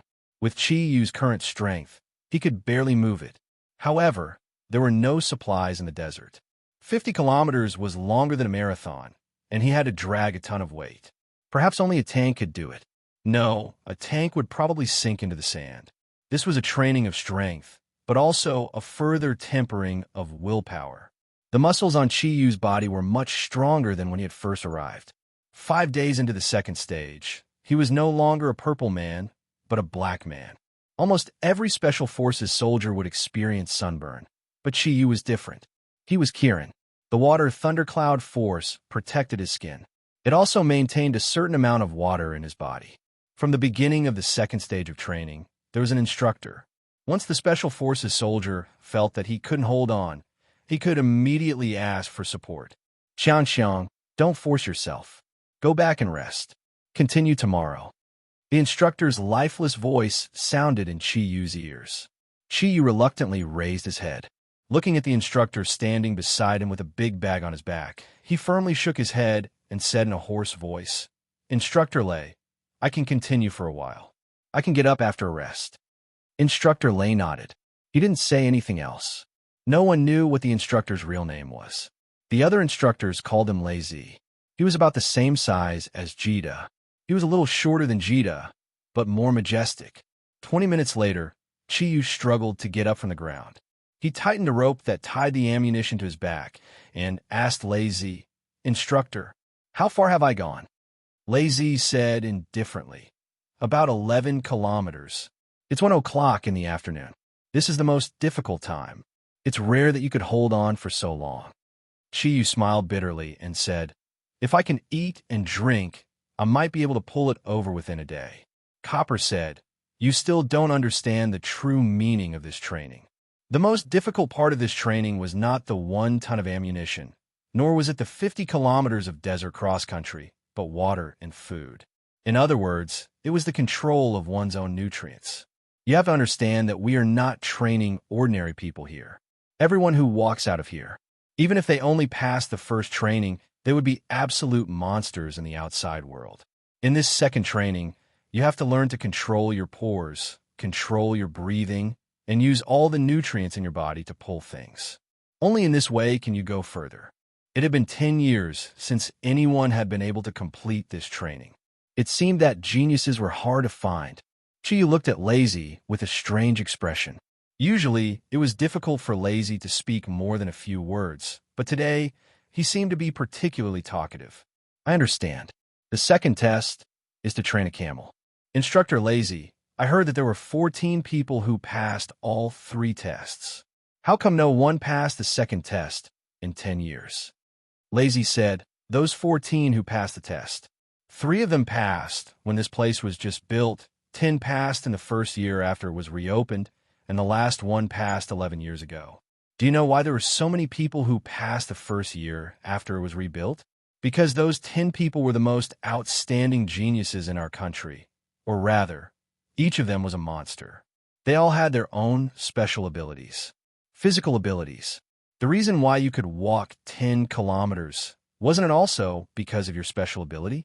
Those special soldiers who passed the first training stage, after entering the second stage, can't even go beyond 5 kilometers. If I guess correctly, one of your abilities should be the ability to gather water. Otherwise, you wouldn't have been able to last until now." Chi-Yu smiled bitterly and said, "Your guess is quite accurate. However, instructor, do Do you believe that within 10 days, I will definitely pass the second test? Lazy nodded seriously and said, I believe you. Oh, you believe me? Chiyu looked at him in surprise. Lazy said, because you are Xiang. I'm 42 years old this year. I came here when I was 21 years old, and I have been here for 21 years. In these 21 years, you are the one who has made the most progress I have ever seen. Perhaps some people can pass all the tests in the first few days, but none of them can make such huge progress every day like you. Perhaps I should describe it as a leap. Your adaptability and self-regulation are very strong, especially your self-recovery ability.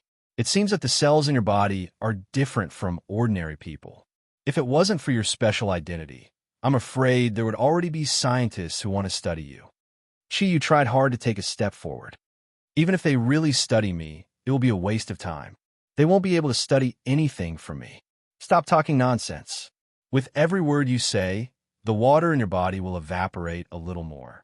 Don't you understand this simple principle? Chiyu's heart suddenly moved. Instructor, I have an idea, and I want to ask for your help. What? Lazy looked at Chiyu coldly. Don't expect me to help you with anything. If you want to pass any test here, you have to rely on your own strength. Chiyu smiled. His smile contained something that Lazy couldn't understand. Instructor Lazy, I just want you to help me pull me back before I die. Lazy was stunned. His sharp face showed a trace of impatience. Don't play word games with me. Chiyu stopped and looked at the heavy object that left a deep mark in the desert behind him. I will lie here from now on. Please feel my body's condition. If you think I'm about to die, give me water to drink. Consider my action today a failure. As long as I'm not about to die, don't worry about me. As he said that, he tore off his camouflage clothes with his hook-like hands and quickly stripped himself clean. He spread his arms to the sides and laid down on the desert with his arms spread wide. Xiang, are you crazy? You are committing suicide. I didn't expect that even your willpower couldn't hold on. As Lazy said that, he pulled Chiyu up from the ground. Chiyu's weight of more than 100 kilograms was like a straw to him. Chiyu's body struggled. Instructor Lazy, I am not giving up. This is a type of cultivation method. Put me down. Lazy was stunned. Bullshit. What kind of training method is running naked? Look at your current appearance. In the desert, it won't take long for you to turn into human jerky. Without the protection of the body's water content wouldn't last long when the sun was at its hottest at noon. Chiyu shook his head and said, Instructor, what I mean is that you can save me before I turn into human jerky. As you can see, one of my abilities is water. I'll be honest with you. I have 4 abilities: water, thunder, fire, and wind. If I want to improve my strength, I need to improve all 4 at the same time to enter the next realm. Remember when I first came here, I couldn't hold on the first day, but on the second day, I beat all the special forces? At that time, it was because I entered a new realm. What I need to do now is to break through another realm. I need to absorb a large number of fire energy molecules to do that. So, I need to evaporate as much water as possible in my body. Only in this way can my body absorb more fire energy molecules. This is obviously the most suitable time. Instructor, please let me try. Lazy looked deeply at Chiyu. But you will be in great danger. Once you consume too much water, I can't save you. The higher-ups have told me. No matter what, I can't let you be in danger. I want to try. If I can break through this bottleneck, maybe tomorrow I can pass the second stage of training. Instructor Lazy, isn't this what you want to see? Chiyu's voice was firm. It suddenly occurred to him that water and fire were 2 completely opposite energies. If he let his body have less water, the faster the fire energy training would be. It was obviously the luck brought by Lei Linyu to upgrade the wind thundercloud force to the second cloud. But the fire thundercloud force wasn't so easy. If he wanted to upgrade it, he would have to pay a higher price. There were plenty of wind and fire energy molecules in the desert. This was his chance. Since he had suffered so much, why not take the risk and try it again? Chiyu had always been a person who wasn't afraid of taking risks. In the beginning, he had attracted lightning with his body. Although it was dangerous, it brought him great benefits. Facing the impossible task of the second stage, Chiyu knew that he didn't have the potential to become a camel. So, If he wanted to break through the second stage of the test, he needed to upgrade the thundercloud force. As long as he broke through the second cloud, his water thundercloud force would directly rise to the third cloud. At that time, the abundance of water thundercloud force would be enough to support him to complete the task better. And when his whole body rose to the second cloud, it meant that the Kirin blood in his body would further transform his body. The purpose of this special training would be achieved. Okay, but when I feel that you can't go on, I will stop you. Lazy let go of Chiyu. A man appreciates another man. It sounded a little disgusting. But when a man with an iron will looked at someone who was similar to him in front of him, this kind of appreciation was like looking at his own brother, a real brother. Chiyu lay down again. Without clothes, as soon as his body came into contact with the scorching heat of the desert, his whole body spasmed violently, as if it was on fire. The sun was above him, and the scorching yellow sand was below him. That feeling was not something that ordinary people could imagine. Lying there, Chiyu didn't do anything deliberately. The Kirin bead on his neck had naturally turned red. A large number of fire energy molecules were transferred into Chiyu's body through the Kirin bead and quickly circulated according to the cultivation route of the rising Qilin skill. Although the water thundercloud force had reached the second cloud, it had been almost consumed in order to protect Chiyu for most of the day. In this situation, the water thundercloud force would only be consumed faster. The water in Chiyu's body was constantly evaporating in the scorching environment. Chiyu suddenly wanted to laugh. The sunlight made it difficult for him to open his eyes. He wanted to laugh because he felt like a chicken wing lying in the oven. It seemed like it would turn brown after a while. The chicken wing smelled good, but he didn't know what it would taste like when it was cooked. My brother down there won't be roasted, will he? Lazy's eyes were fixed on Chiyu. Standing there, his clothes were already drenched in sweat. Looking at this young man who was more than 20 years younger than him, he felt like he was looking at his younger self again. The Taklamakan military base wasn't just used for training. It was an important military base for the Yanhuang military, and this special training center was only a small part of it.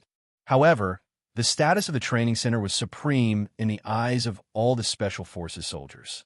It was even sacred, as long as a Special Forces soldier could walk out of this place. Even if he didn't pass the first stage of training, he would still be respected by other Special Forces soldiers. Being able to make it to this place was a testament to one's strength. There were a total of 3 instructors here. The 3 of them didn't just stay here. There were only 2 training sessions here every year, and each session lasted about 2 hours. For the rest of the time, they all had their own identities. If Chiyu knew that Instructor Lei was actually a major general, what would he think? Chiyu's expression gradually changed. His skin became abnormally dry, and there was no longer any sweat on his body. The hottest time of the day was coming. Lazy's feet moved a few times, but he retracted them each time. Even he could feel the changes in Chiyu's body. There were 2 extreme changes. One was a strong energy fluctuation. The other was the feeling of walking towards death. Was it hot? When a person was roasted to the point where he completely lost the feeling of heat, it was impossible for him to be conscious. Vaguely, Chiyu saw himself when he was young. When he was sensible, he asked the director of the orphanage who his parents were. The orphanage's director's answer was simple. Just like any other orphan, he had been abandoned in front of the orphanage. On his body was a piece of paper with 2 simple words. Chiyu's name. Parents? For Chiyu, these 2 words were so far away. When he was young, Chiyu was never willing to leave the orphanage because he was afraid to see the happy faces of other children who were about the same age as him. At that time, his character was a bit eccentric. It was not until he graduated from junior high school, when he met his first big brother, the smoker, that the situation changed. The result of the change was that he became a ruffian, a hooligan, a scum of society, or a vermin of the country. Scum, what an ugly word. Chiyu wanted to cry, but at this time, the water in his body could no longer help him secrete tears. He wanted to cry, not because of pain, but because of happiness, or because of gratitude. Master Zagru changed his life, and he was one of the few people he was most grateful to in his life. What Jita said was right. Chiyu was a person with strong self-esteem. No one was born a hooligan, but he was too helpless before. Except for the state's relief to support his life, no one was willing to help him, and no one could help him change the situation at that time. But the appearance of Zagru changed everything for him, giving him strength and the blood of the king of Kirin, making him who he was today. An unprecedented fighting spirit suddenly burned in Chi Yu's heart. Opportunity, since I have the opportunity to become stronger, no matter what difficulties I encounter, I must go through. I am Kirin, the king of all the Zodiac guardian gods, and also the king of the mythical beasts. At this moment, everything that was originally fuzzy suddenly became clear. Chi Yu clearly felt that his body seemed to be completely integrated with the whole desert. Kirin's skills appeared clearly in his mind, and every one of them was so clear. The originally scorching fire, thundercloud force suddenly turned into a warm liquid, and the red fire seemed to have turned into blue water. At that moment, Chi Yu clearly saw the purple, blue, red, and green lights in his body light up at the same time. It was an indescribable feeling. Every cell that had fallen into a dead silence became active again, and every cell was constantly dividing. His bones felt itchy. His whole body seemed to be full of strength, especially his right arm. The bones of his arm had turned black. It was an incomparably deep black, a black that was full of power. Lazy saw that Chi Yu's breathing had begun to pause, and he knew that it was time for him to make a move. Otherwise, there would be no way to save him. Just as he took out a water bottle and was about to save Chi Yu, suddenly, two dazzling lights burst out from his eyes. His body subconsciously bounced back. The Kirin bead emitted an incomparably bright light. A purple thunderbolt soared into the sky, followed by a red flame, followed by a green tornado, and finally, the most precious thing in the desert, a moist water vapor. Then, a strange scene appeared. Chi Yu's body, which was originally close to death, floated up from the sand. As the four colors of light hovered, the sand on his body completely disappeared. The four colors of light began to rotate, wrapping Chi Yu inside. Lazy clearly saw a monster appear on Chi Yu's chest and back. It had a black body, silver hair, and that strange horn. Together with that strange horn, they were both gorgeous and dazzling. The beast seemed to come alive as a faint radiance enveloped Chi Yu's entire body. The sound of crackling made one's teeth ache. It was the sound of Chi Yu's bones. Lazy stared at everything in front of him, stunned. Chi Yu's body seemed to be changing. His dark skin had returned to its bronze color, and the traces of dryness had disappeared. A layer of lustrous luster appeared on the surface of his skin, and his long black hair was scattered behind his head. An irresistible and domineering aura suddenly emerged from the monster pattern. Strong. Lazy could only use these two words to describe it. He looked carefully and saw that Chi Yu's face also seemed to be changing. Although it was still not a handsome face, his facial features looked more harmonious. Perhaps it was because of the special training he had undergone for the past half a month, but his face revealed a resolute look. What kind of ability user is this kid? Why is he so strange? Lazy's heart was filled with doubts. 15 days. In a short period of 15 days, Chi Yu had broken through the bottle path of the first cloud and ascended to the second cloud realm. All of this could not be explained by chance. Chance was built on many certainties. When he obtained the three Kirin's octatic treasures, Kirin Red, Kirin Bead, and Kirin had already begun to transform Chi Yu's body, making his thundercloud force more condensed. Because of the relic bead, Chi Yu did not have to worry about cultivation deviation. After many days of accumulation, coupled with some accidental opportunities, he had gradually experienced the Kirin fast cultivation that Xie had mentioned. A Qilin's cultivation speed should be faster than any other ancient beasts. What's more, there is the Blue Sea Thunder Bead, a divine object created by the power of nature. Chi Yu had finally begun to take steps towards becoming a true powerhouse. This time, the changes in his body were obviously much stronger than before. Chi Yu could clearly feel every change in his body. The four different attributes of the thundercloud force had magically combined, as if there was an incomparably majestic voice constantly roaring in the depths of his heart. Fire and wind flowed back and forth in his meridians like mercury. But at this time, Chiyu's body was suddenly cold and numb.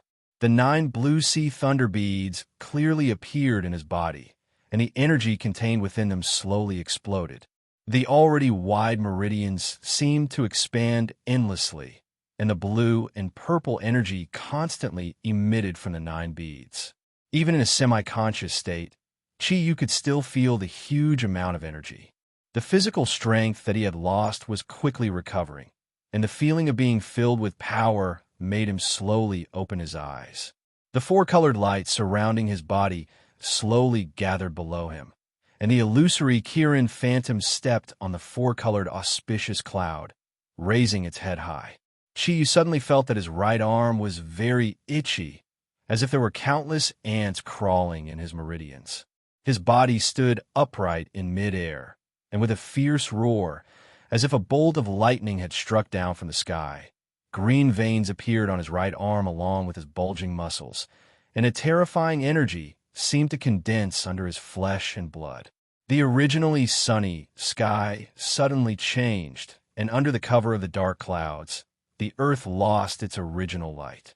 The earth lost its original radiance. Strong winds blew and clouds moved. Chiyu, who was completely naked, suddenly felt as if his body was being torn apart. Waves of excruciating pain radiated from his body. On his right arm, a black and a silver halo alternated. Chiyu knew that he finally possessed the true power of the Qilin arm. Although this was only the initial stage, he still possessed it. What it brought to him was a qualitative leap in his strength. 15 days, I've completed the cultivation of the second cloud. Then, there's still 15 days left. Can I improve again? As he floated to the ground, his muscular right arm suddenly stretched out. Chiyu shouted, "Instructor Lei, don't be so arrogant." Chiyu lifted the ton of ammunition above his head and shouted, "I'll wait for you at the destination." A blue light flashed under his feet, and as if only a phantom could be seen, his body disappeared in an instant. That tall and burly figure, that right arm that was like a demon king, left an indelible mark in Lei Zi's heart. As Chiyu left, all the visions in the sky also disappeared. Although the sunlight once again shined on Lei Zi's body, but he still felt cold all over. Just as Chiyu was floating in midair, he realized that his body seemed to be enveloped by an invisible aura. At that time, he didn't dare to move, as if he only needed to make the slightest change. It would bring about a catastrophe. After more than 20 years, Leicester once again felt that someone could bring him so much pressure just by relying on their physical strength. Could it be that another owner of a diamond badge is about to appear? It seemed that the 3rd stage of the test would not be able to stop him from advancing. It seems that I should write a report to the higher-ups. Helplessly shaking his head, Lei Zi's body suddenly jumped out, and after a few ups and downs, he disappeared behind a slope in the desert. Half a month later, Beijing International Airport. Hai Rui stood expressionlessly at the 13th exit, waiting quietly. Perhaps because she didn't have a job today, she deliberately didn't wear her usual business attire, but chose a light blue casual dress. If it weren't for the silver-white mink shawl on her shoulders, it would be hard to imagine that she was dressed in winter clothes. Her long hair was combed into a ponytail, which added a bit of charm and a bit less of Wang Long's toughness. She had been at the airport for some time. Today was the day when Ming Ming and the others would return. They had been away for more than 2 months. The day before yesterday, Zagru informed Hai Rui that they were about to return. The time of the Eastern Guardian Exchange Conference was getting closer and closer. Hai Rui had already begun to nervously prepare. It was the most suitable time for Ming Ming and the others to return. But although she was at the airport, her heart had already drifted elsewhere. Chiyu had already left the capital for an entire month. In this 1 month, there was not a single bit of news from him, as if he had vanished into thin air. Hai Rui had sought out Jida more than once to inquire about Chiyu's whereabouts, but Jida had always rejected her with the reason that it was a military secret. It had been a whole month, and the exchange conference was getting closer and closer. "Chiyu, when will you come back?" "Sister Ryue, A clear and surprised voice awakened Hai Ruyue from her thoughts. She saw Ming Ming, who was dressed in sportswear, walking quickly towards her. Behind her, followed by Yin Xiaoi, Vol, Guanping, and Modi. The five of them looked energetic, without the tiredness that should have appeared after a flight. Ming Ming. Hai Ruyue held Ming Ming's hand. The aura of the ascending dragon spell and the ascending rooster spell came into contact. Without deliberately sensing it, she could clearly feel that Ji Ming Ming's strength had increased again. When Yin Xiaoi saw Hai Ruyue, his eyes lit up instantly. He strode towards Ruyue and lifted the corner of his mouth slightly, revealing a smile that he thought was handsome. You must be the dragon. I heard from Ming Ming that you're a stunning beauty. You're much more beautiful than I imagined. As he spoke, he had already extended his hand towards Hai Ruyue. Hai Ruyue looked at him coldly. Yin Xiaoi only felt two solid eyes piercing into his heart like sharp needles. His whole body trembled, and his mind actually appeared to be in trance for a moment. His whole body froze there, and for a moment he did not know what to do. Hai Ruyue pulled Ming Ming and directly brushed past Yin Xiaoi. Yin Xiaoi vaguely heard her say, "Are you that sheep that only knows how to play tricks? You're not qualified to shake hands with me." When Hai Ruyue's gaze met Modi's, a faint smile appeared on her face. Although Modi deliberately wore a long coat, when she walked, she unintentionally revealed her long legs, which were still so soul-stirring. Last time, Modi, Vol, and Yin Xiaoi did not have much contact with Hai Ruyue. They only went directly to Tibet under her arrangement. Today was the first time they officially met. The two beauties, who were about the same age, looked at each other and could not help but reveal a gentle smile. "Hello, I'm Hai Ruyue." Facing Modi, Ruyue took the initiative to stretch out her slender and white right hand. Modi shook hands with her, smiled slightly, and said, "Hello, I'm Modi." Hai Ruyue nodded to Vol and Guanping and said, "Let's go. We'll talk in a car." The extended Cadillac car was waiting for them outside the airport. As soon as they got in the car, Ming Ming asked impatiently, "Sister Ruyue, hasn't Chiyu come back yet?" She only heard from Jida that Chiyu had gone for special training, but Jida did not tell her the specific location. Ruyue shook her head and said, "Not yet, but should be soon. There is still more than 10 days before the exchange. The last time he left, he only asked for a month's leave from me. How are the results of your trip?" Hearing that Chiyu had not come back yet, although Ming Ming tried to restrain her emotions, Hai Ruyue still felt a faint sense of loss from her. "Sister Ruyue, this time, the strength of our Zodiac guardian has greatly increased. When I first met Chiyu, I couldn't figure out what was so powerful about him. But since his appearance, we have 4 more companions. Sister Modi has already completed the cultivation of the 4th cloud, and Brother Guan is even more powerful. He is about to complete the 5th cloud. The strength of innate awakened is really fast. Especially in the early stage, it is said that Brother Zagru inherited the lion mastiff bloodline and is a special dog warrior of the Zodiac. In the future, his fighting potential will be very big. Vol and Yin Xiaoi have also reached the initial cloud and basically have the basic abilities of their Zodiac forms. Overall, we have gained a lot from this trip to Tibet. With Big Sister Modi and Big Brother Guan, there shouldn't be any problems with this exchange." Guanping sighed softly and said, "After talking with Grandmaster, I have understood a lot of doubts in my heart. It seems that I will have to guard our country with another identity in the future." Chapter 48. From the bottom of her heart, Hai Ruyue did not want to go on like this forever because it really made her feel very tired. She had spent a lot of time thinking about the future of the Zodiac Guardian God, so she had to spend a lot of energy on it. Hai Ruyue was a person who thirsted for power. Just as Chiyu had said, he was a Tyrannosaurus Rex. What he thirsted for was power. He thirsted for power to make himself stronger, which meant that he needed to devote himself to cultivation. Not long after Hai Ruyue picked up Guanping and the others, another plane slowly flew into the capital airport from another direction in the Yanwang Republic. Chiyu struggled to get off the plane with a pale face. Compared to before, his condition was slightly better. However, this time, he was alone on the plane, without anyone to distract him. Naturally, his acrophobia became more intense. After letting out a long breath, Chiyu muttered to himself, "The feeling of being on land is really great. If it weren't for the distance, I wouldn't have wanted to take a plane. I wouldn't want to take a plane even if you beat me to death." Chiyu was wearing ordinary casual clothes, which were the clothes he had worn when he left the capital. This was the same outfit he had worn when he left the capital. When he arrived at Taklamakan, he had changed out of this outfit.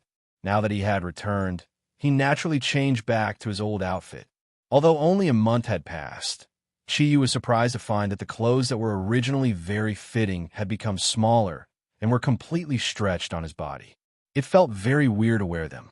Chiyu did not know what changes had happened to his body, but he felt that he had definitely gained weight. Even he himself was very curious about how he could gain weight under the harsh conditions of the Taklamakan.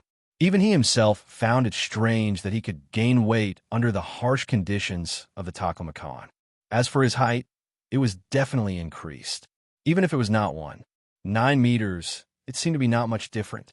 However, when he thought about how much food he ate during each meal, he felt very satisfied. His original bronze skin color had deepened, showing a more healthy wheat color. This made Chiyu very satisfied. It was much better than the purple and black people at that time. He recalled everything that had happened in the Taklamakan. Chiyu couldn't help but reveal a faint smile in his eyes. Even the discomfort he felt from sitting on the plane seemed to have decreased a lot. For the first time, he was confident in his own strength. "Ryuet, just wait and see. I didn't waste this 1 month." Walking out of the airport, Chiyu stretched his body hard. The bones in his body made a cracking sound, and there was a faint light in his eyes. He clenched his fists, and the veins on the back of his hands were exposed. Although only his hands were exposed, they exuded an explosive sense of power. Where should he go? Back to the Dragonfield courtyard? Anyway, this place was very close to the Dragonfield courtyard. Let's go back there first. With a plan in mind, just as Chiyu was about to hail a taxi, he suddenly saw a familiar figure appear not far away from the corner of his eye.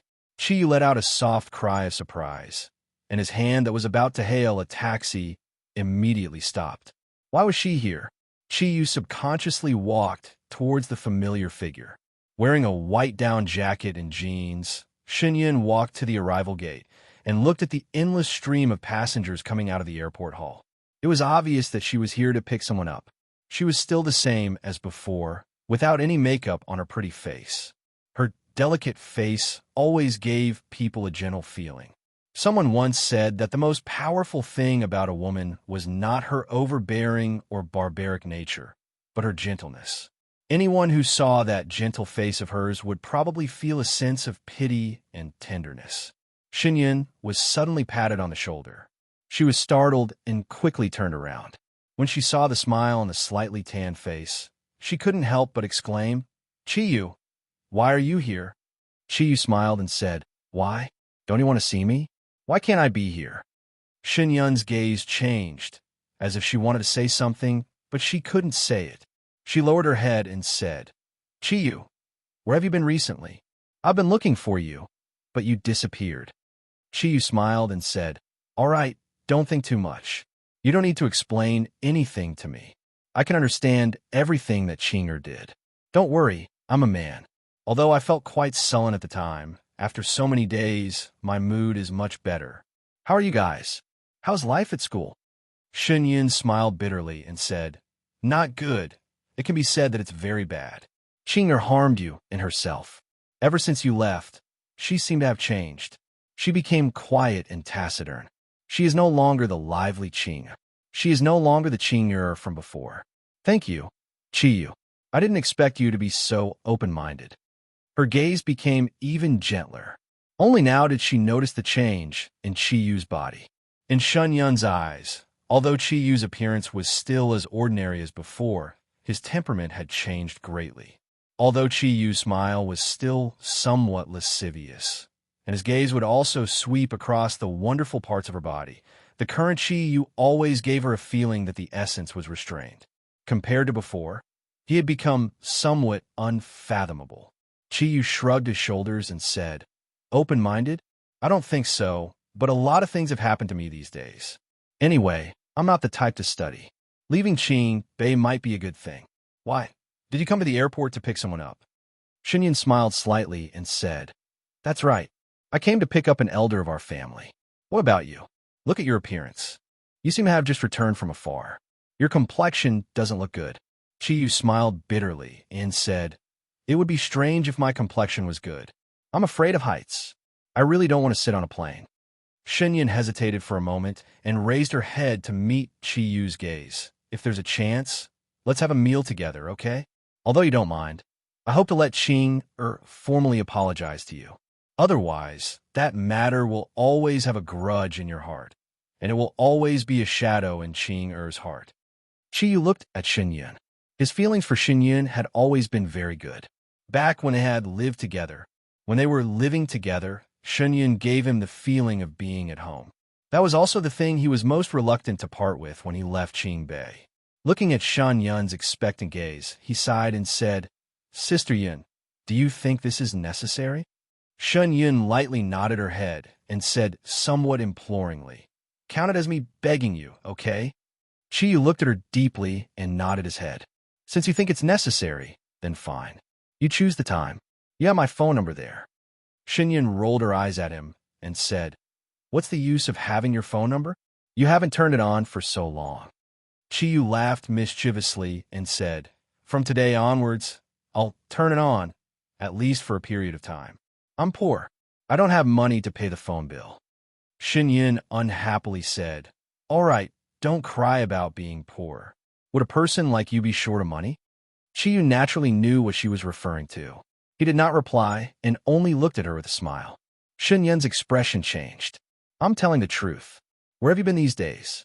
You're not going to school in Qing Bay? Then what will you do in the future? Work? Qiyu, of course. If I don't work, what will I eat? I'll always be poor. I reckon that Ming Ming will be back soon in these few days. Call her when you ask me out, so that she won't misunderstand you guys. Xinyan nodded her head and asked, Then what are you doing now? You haven't even graduated from university. If it's hard to find a job, I can. Qiyu interrupted Xunyun's words, shook his head and said, Thank you for your good intentions, but there's no need. I have my own way of life. Actually, my job isn't bad either. I'm an artist in the field of body art now. Xunyun made a vomiting expression and said, You hooligan, you're still art. Qiyu laughed out loud and said, Since you know, why are you asking me? However, I can't tell you my real job. Perhaps you'll find out in the future. All right, I won't disturb you from picking up people. I'm leaving. You can continue waiting. Xunyun's gaze revealed a trace of reluctance, but the person she was picking up today was indeed very important. She could only say, All right then, I'll contact you in the next few days. Yunar. A deep and aged voice caused Xunyun to abruptly turn her head. Qiyu's gaze also followed her to the source of the voice, only to see an old man walking out from the airport's main hall. He did not bring any luggage with him, and from his appearance, he seemed to be in his 60s or 70s. His short, grizzled hair was very thick, his face was ruddy, and his eyes were bright. His attire was very strange. He wore a black tang suit with yellow dragon-shaped embroidery, giving off an antique vibe. Grandfather, you're finally back. I've been waiting for a long time. Xunyun cheered and hurriedly went forward to hold the old man's hand. The old man smiled slightly. After glancing at his granddaughter, his gaze turned to Qiyu. Is this your friend? Xunyun's pretty face turned slightly red as she said, Yes, his name is Qiyu. Qiyu, this is my grandfather. Qiyu's heart skipped a beat. Could Xunyun's grandfather be the head of the Shun family in the capital? Hello, grandfather. The old man nodded towards Qiyu. Qiyu could clearly feel a wave of pressure coming from the old man's body. The strange thing was that the pressure did not come from the front, but from all directions toward his body. It was as if he was trapped in a cage, and this cage was constantly shrinking. Slightly shocked, Qiyu deliberately revealed a trace of panic. He staggered a step, and his face became even paler than when he first got off the plane. The pressure suddenly disappeared, and a trace of faint disappointment appeared in the old man's eyes. Qiyu violently gasped for breath. He looked around, and his face was full of panic. Sister Yin, I'll be leaving first. After calling out to Xin Yun, he hurriedly took his luggage and walked out of the airport. The old man frowned and said, Yin, is he the Chi you mentioned? Xin Yun nodded. Although her face was still as gentle as before, her eyes had become a bit colder. Grandfather, that's him. He's Kiran's successor. It seems that he's the same as his ancestors. Apart from being a symbol, Kiran only has a supporting role to the Zodiac Guardians. Grandfather, is he really worth the family's attention? The old man smiled indifferently and said, Yin, don't look down on Kiran. Kiran's existence does not only have these two meanings. Not only can he help the other Zodiac Guardians become stronger, he's also the spiritual symbol of the Zodiac Guardians. Without Kiran, the Zodiac Guardians would have no soul. Originally, I only wanted you to get close to the chicken, but I didn't expect to catch such a big fish. You must always maintain a good relationship with him. This is very important to the future of our Shun family. Shun Yun nodded, and a faint light appeared in her eyes. She gently brushed her soft long hair and said, Grandfather, I'll do as you say. There's only a few days left before the exchange begins. When I saw Chiyu just now, I felt that there were some changes in his body. If it wasn't for your probing, I would have thought that he had become stronger. The old man said, All right, let's go. Yin, I don't care about the matter between you and Su Qing. However, as an important member of the family, as the most outstanding talent of your generation, I hope that you can put more effort into the future of the family. Xinyan nodded respectfully and said, I will, grandfather. Chiyu's guess was right. The old man that Shunyan picked up was the head of the Shun family in the capital. His name was Shunjua, and he was one of the most outstanding heads of the Shun family. He had been practicing the Shun family's secret techniques for many years, and his strength was unfathomable. When Chiyu left the airport, he was secretly shocked in his heart. Just now, he had deliberately shown weakness. Although he had a good impression of Shunyun, Chiyu's brain worked very fast. Although Shunyun was his friend, the Shun family in the capital might not be friendly to the Zodiac Guardian warriors at the Easter Guardian Exchange Conference. In this kind of situation, the deeper he hid, the better it would be. This was the first time he had eaten a tiger, and he couldn't help but feel a little funny in his heart. When Chiyu returned to Longyu Courtyard, it was already noon. He didn't directly enter, but first gave Hai Ryue a call. Ryue, it's me. Of course I know it's you. My phone shows you. Chiyu, where are you? Chiyu smiled and said, Why don't you guess? When will Ming Ming and the rest come back? Hai Ryue said, They have already come back. I just picked up the plane today. What about you? You also have to come back quickly. The exchange conference is imminent. We must be prepared. Chiyu smiled and said, Then open the door. So you also miss me. Hai Ryue was stunned and said, What did you say? You're already back? Then why can't I feel your aura? Chiyu said, That's because you've regressed. My aura is very easy to conceal. I am now the powerful Kiran. Wah! While speaking, Chiyu no longer hid his aura. The door of Longyu Courtyard opened, and Hai Ryue snappily said, You can be strong? I just didn't pay attention to your aura. Hurry up and get in.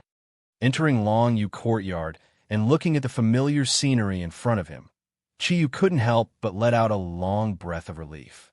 He breathed in the fresh air in the courtyard and strode towards the villa. When he was still about 100 meters away from the villa, the door of the villa had already opened, and a fat figure rushed out from inside. At the same time as the fat figure appeared, Vol's emotional voice sounded, Boss. Chiyu's body was knocked by Vol's fat body and staggered. Damn, Vol, you become fat again. Didn't you eat vegetarian in Tibet? Although he said this, he hugged Vol's body tightly. Boss, when did you like this kind of thing? Don't tell me you've been lying on a mountain all this time? Yin Xiaoyi's teasing voice sounded. Following him out of the villa were Guan Ping, Ming Ming, Modi, and Hai Ryue. Seeing that Chiyu had returned, even Hai Ryue's expression softened a lot. Hearing Yin Xiaoyi's words, Vol hurriedly let go of Chiyu's hands. His eyes flashed, and he said to Chiyu, Boss, these days my mouth has been so bland. Why don't we have a feast tonight? Chiyu laughed and said, Okay. Let's go eat mutton hot pot. After all, they had been brothers for many years. The two of them had a tacit understanding. Damn, you're not allowed to eat mutton hot pot, Yin Xiaoi said with a face full of indignation. He was depressed. Why did he have to be a sheep? If it was a snake, it would be fine. At least it wouldn't be that easy to eat. Chiyu laughed and said, eating mutton hot pot in winter is good. It's warm and nourishing. Yin Xiaoi smiled bitterly and said, Boss, I know I was wrong. Just now it was Vol who took the initiative. It has nothing to do with you. Boss, long time no see. You seem to have become more handsome. The word handsome seems to have appeared in the dictionary because of you. She smiled brightly as she looked at Chi Yu's smiling face as though he was about to vomit. Chi Yu looked at Yin Xiaoi and said, All right then, we won't eat mutton hot pot. Vol, let's eat the usual. Didn't we eat there often before? Although it's winter, it's still enjoyable. Yin Xiaoi hurriedly agreed. Yes, let's eat what boss usually eats. Vol nodded seriously and said, All right, boss, I want to eat mutton skewers too. Mutton tendon is fine too. Chi Yu said, All right, it's my treat today. Let's also have some mutton penis. It's nourishing wherever you eat. Isn't that the most important part for a man? Damn, Yin Xiaoi was completely speechless. Hairua said angrily, All right, come in. Chi Yu, you're stirring up internal conflict as soon as you come back. You haven't even called me these days. Do you want to die?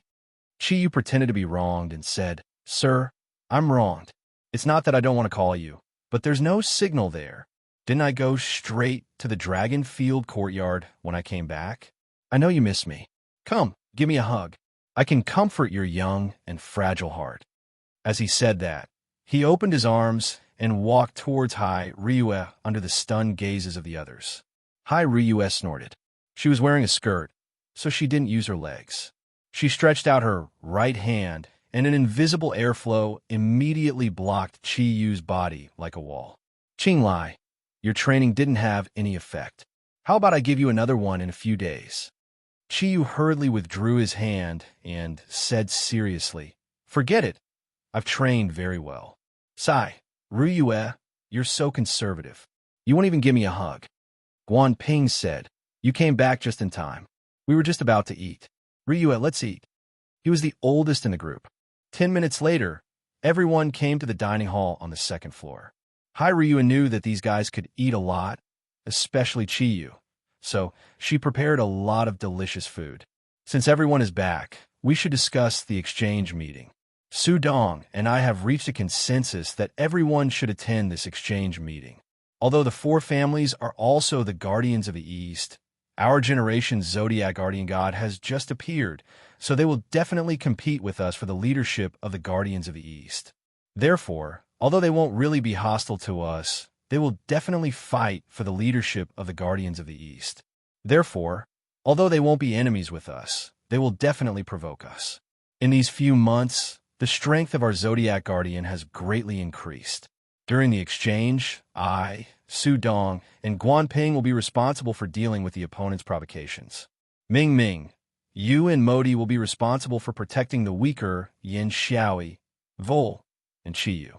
Our main goal is to leave a deep impression in the hearts of the guardians of the East. Although we can't make them surrender, we must show our strength. However, he had to display his strength. We must not let them gain the upper hand. Modi said, Ryue, I think this seems to be a dispute of personal feelings. We are all guardians of the East. Is the word name so important? Why do we need to mingle with the four great clans? Isn't it good to do our own thing? Ryue shook her head and said, Modi, it's not as simple as you think. Although each of us Zodiac guardian gods has our own abilities and will become stronger and stronger, there are only 12 of us. 13. Chi Yu quickly added. Hai Ryue glared at him and continued, All right, let's call it 13. However, you don't know how many things we have to do. Protecting the East is our priority, and protecting the East will inevitably cause us to clash with the guardians of the West, and we will also have to face the beasts of the East itself.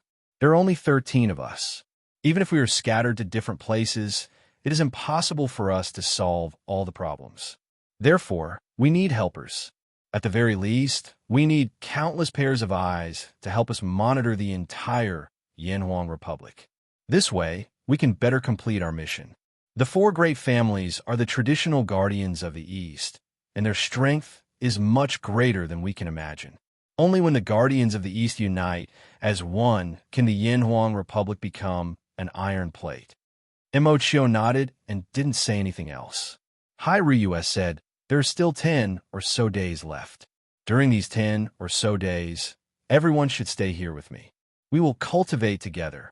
There's something I can tell you right now. Although Chi Yu is not very strong, he was not weak at all. However, as the king of the Zodiac, Kirin has a special meaning to all the Zodiac guardians. As long as he is here, our cultivation speed will greatly increase. As the symbol of our Zodiac guardian, Chi Yu must attend this exchange meeting.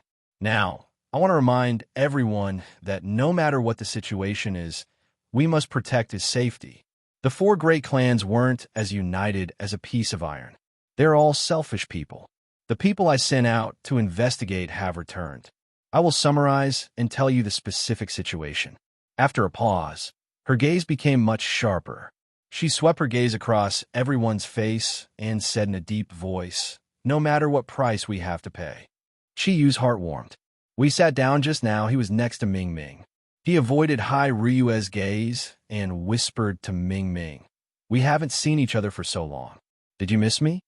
He was just teasing her, but he didn't expect that Ming Ming would stretch out her hand from under the table and take the initiative to hold Chi Yu's big hand. Her other hand gently wrote something on his palm. The itchy feeling made Chi Yu's heart feel strange. After carefully analyzing it, it was 3 words. "What do you think?" Tilting his head, Chi Yu glanced at Ming Ming. Ming Ming was also looking at him. The two looked at each other and smiled. Tianxiang Mountain, the highest peak of the western mountains of the capital. The peak was known as the Ghost meets the mountain. Although the actual altitude was not very high, it was already one of the highest mountains around the capital. As night fell, the setting sun floated down from the distance. Large red clouds stacked on top of each other. Looking from the top of the mountain, it had an otherworldly beauty. Normally, at this time, Tianxiang Mountain should have become very quiet. As the tourists left, the Ghost meets the mountain, which should have quieted down, had many figures. Tianxiang Mountain was one of the most famous parks in the capital. But for some reason, tonight it became especially lively, and the management staff of Tianxiang Mountain had completely disappeared. "Mr. Shun, I have already let all the management staff of Tianxiang Mountain go home to rest tonight. No matter what happens, I hope there won't be too many changes in Tianxiang Mountain tomorrow morning." At the foot of the mountain, a middle-aged man in a suit, about 40 years old, respectfully said to another middle-aged man in a green tang suit, who was also about 40 years old. The middle-aged man in the tang suit, who was called Mr. Shun, nodded and said, "I have troubled you this time. You can go now." "Yes." Looking at the back of the middle-aged man in the suit, Mr. Shun smiled indifferently and said to himself, "The opportunity one have waited for so many years has finally come. This time, the Shun family's opportunity is coming. The Zodiac guardian god. The 4 big families are waiting for you." As he spoke, he slightly waved his hand. Dozens of figures flashed from all directions. Because their speed was too fast, it was impossible to see their appearance clearly. Like light smoke, they disappeared at the foot of Tianxiang Mountain.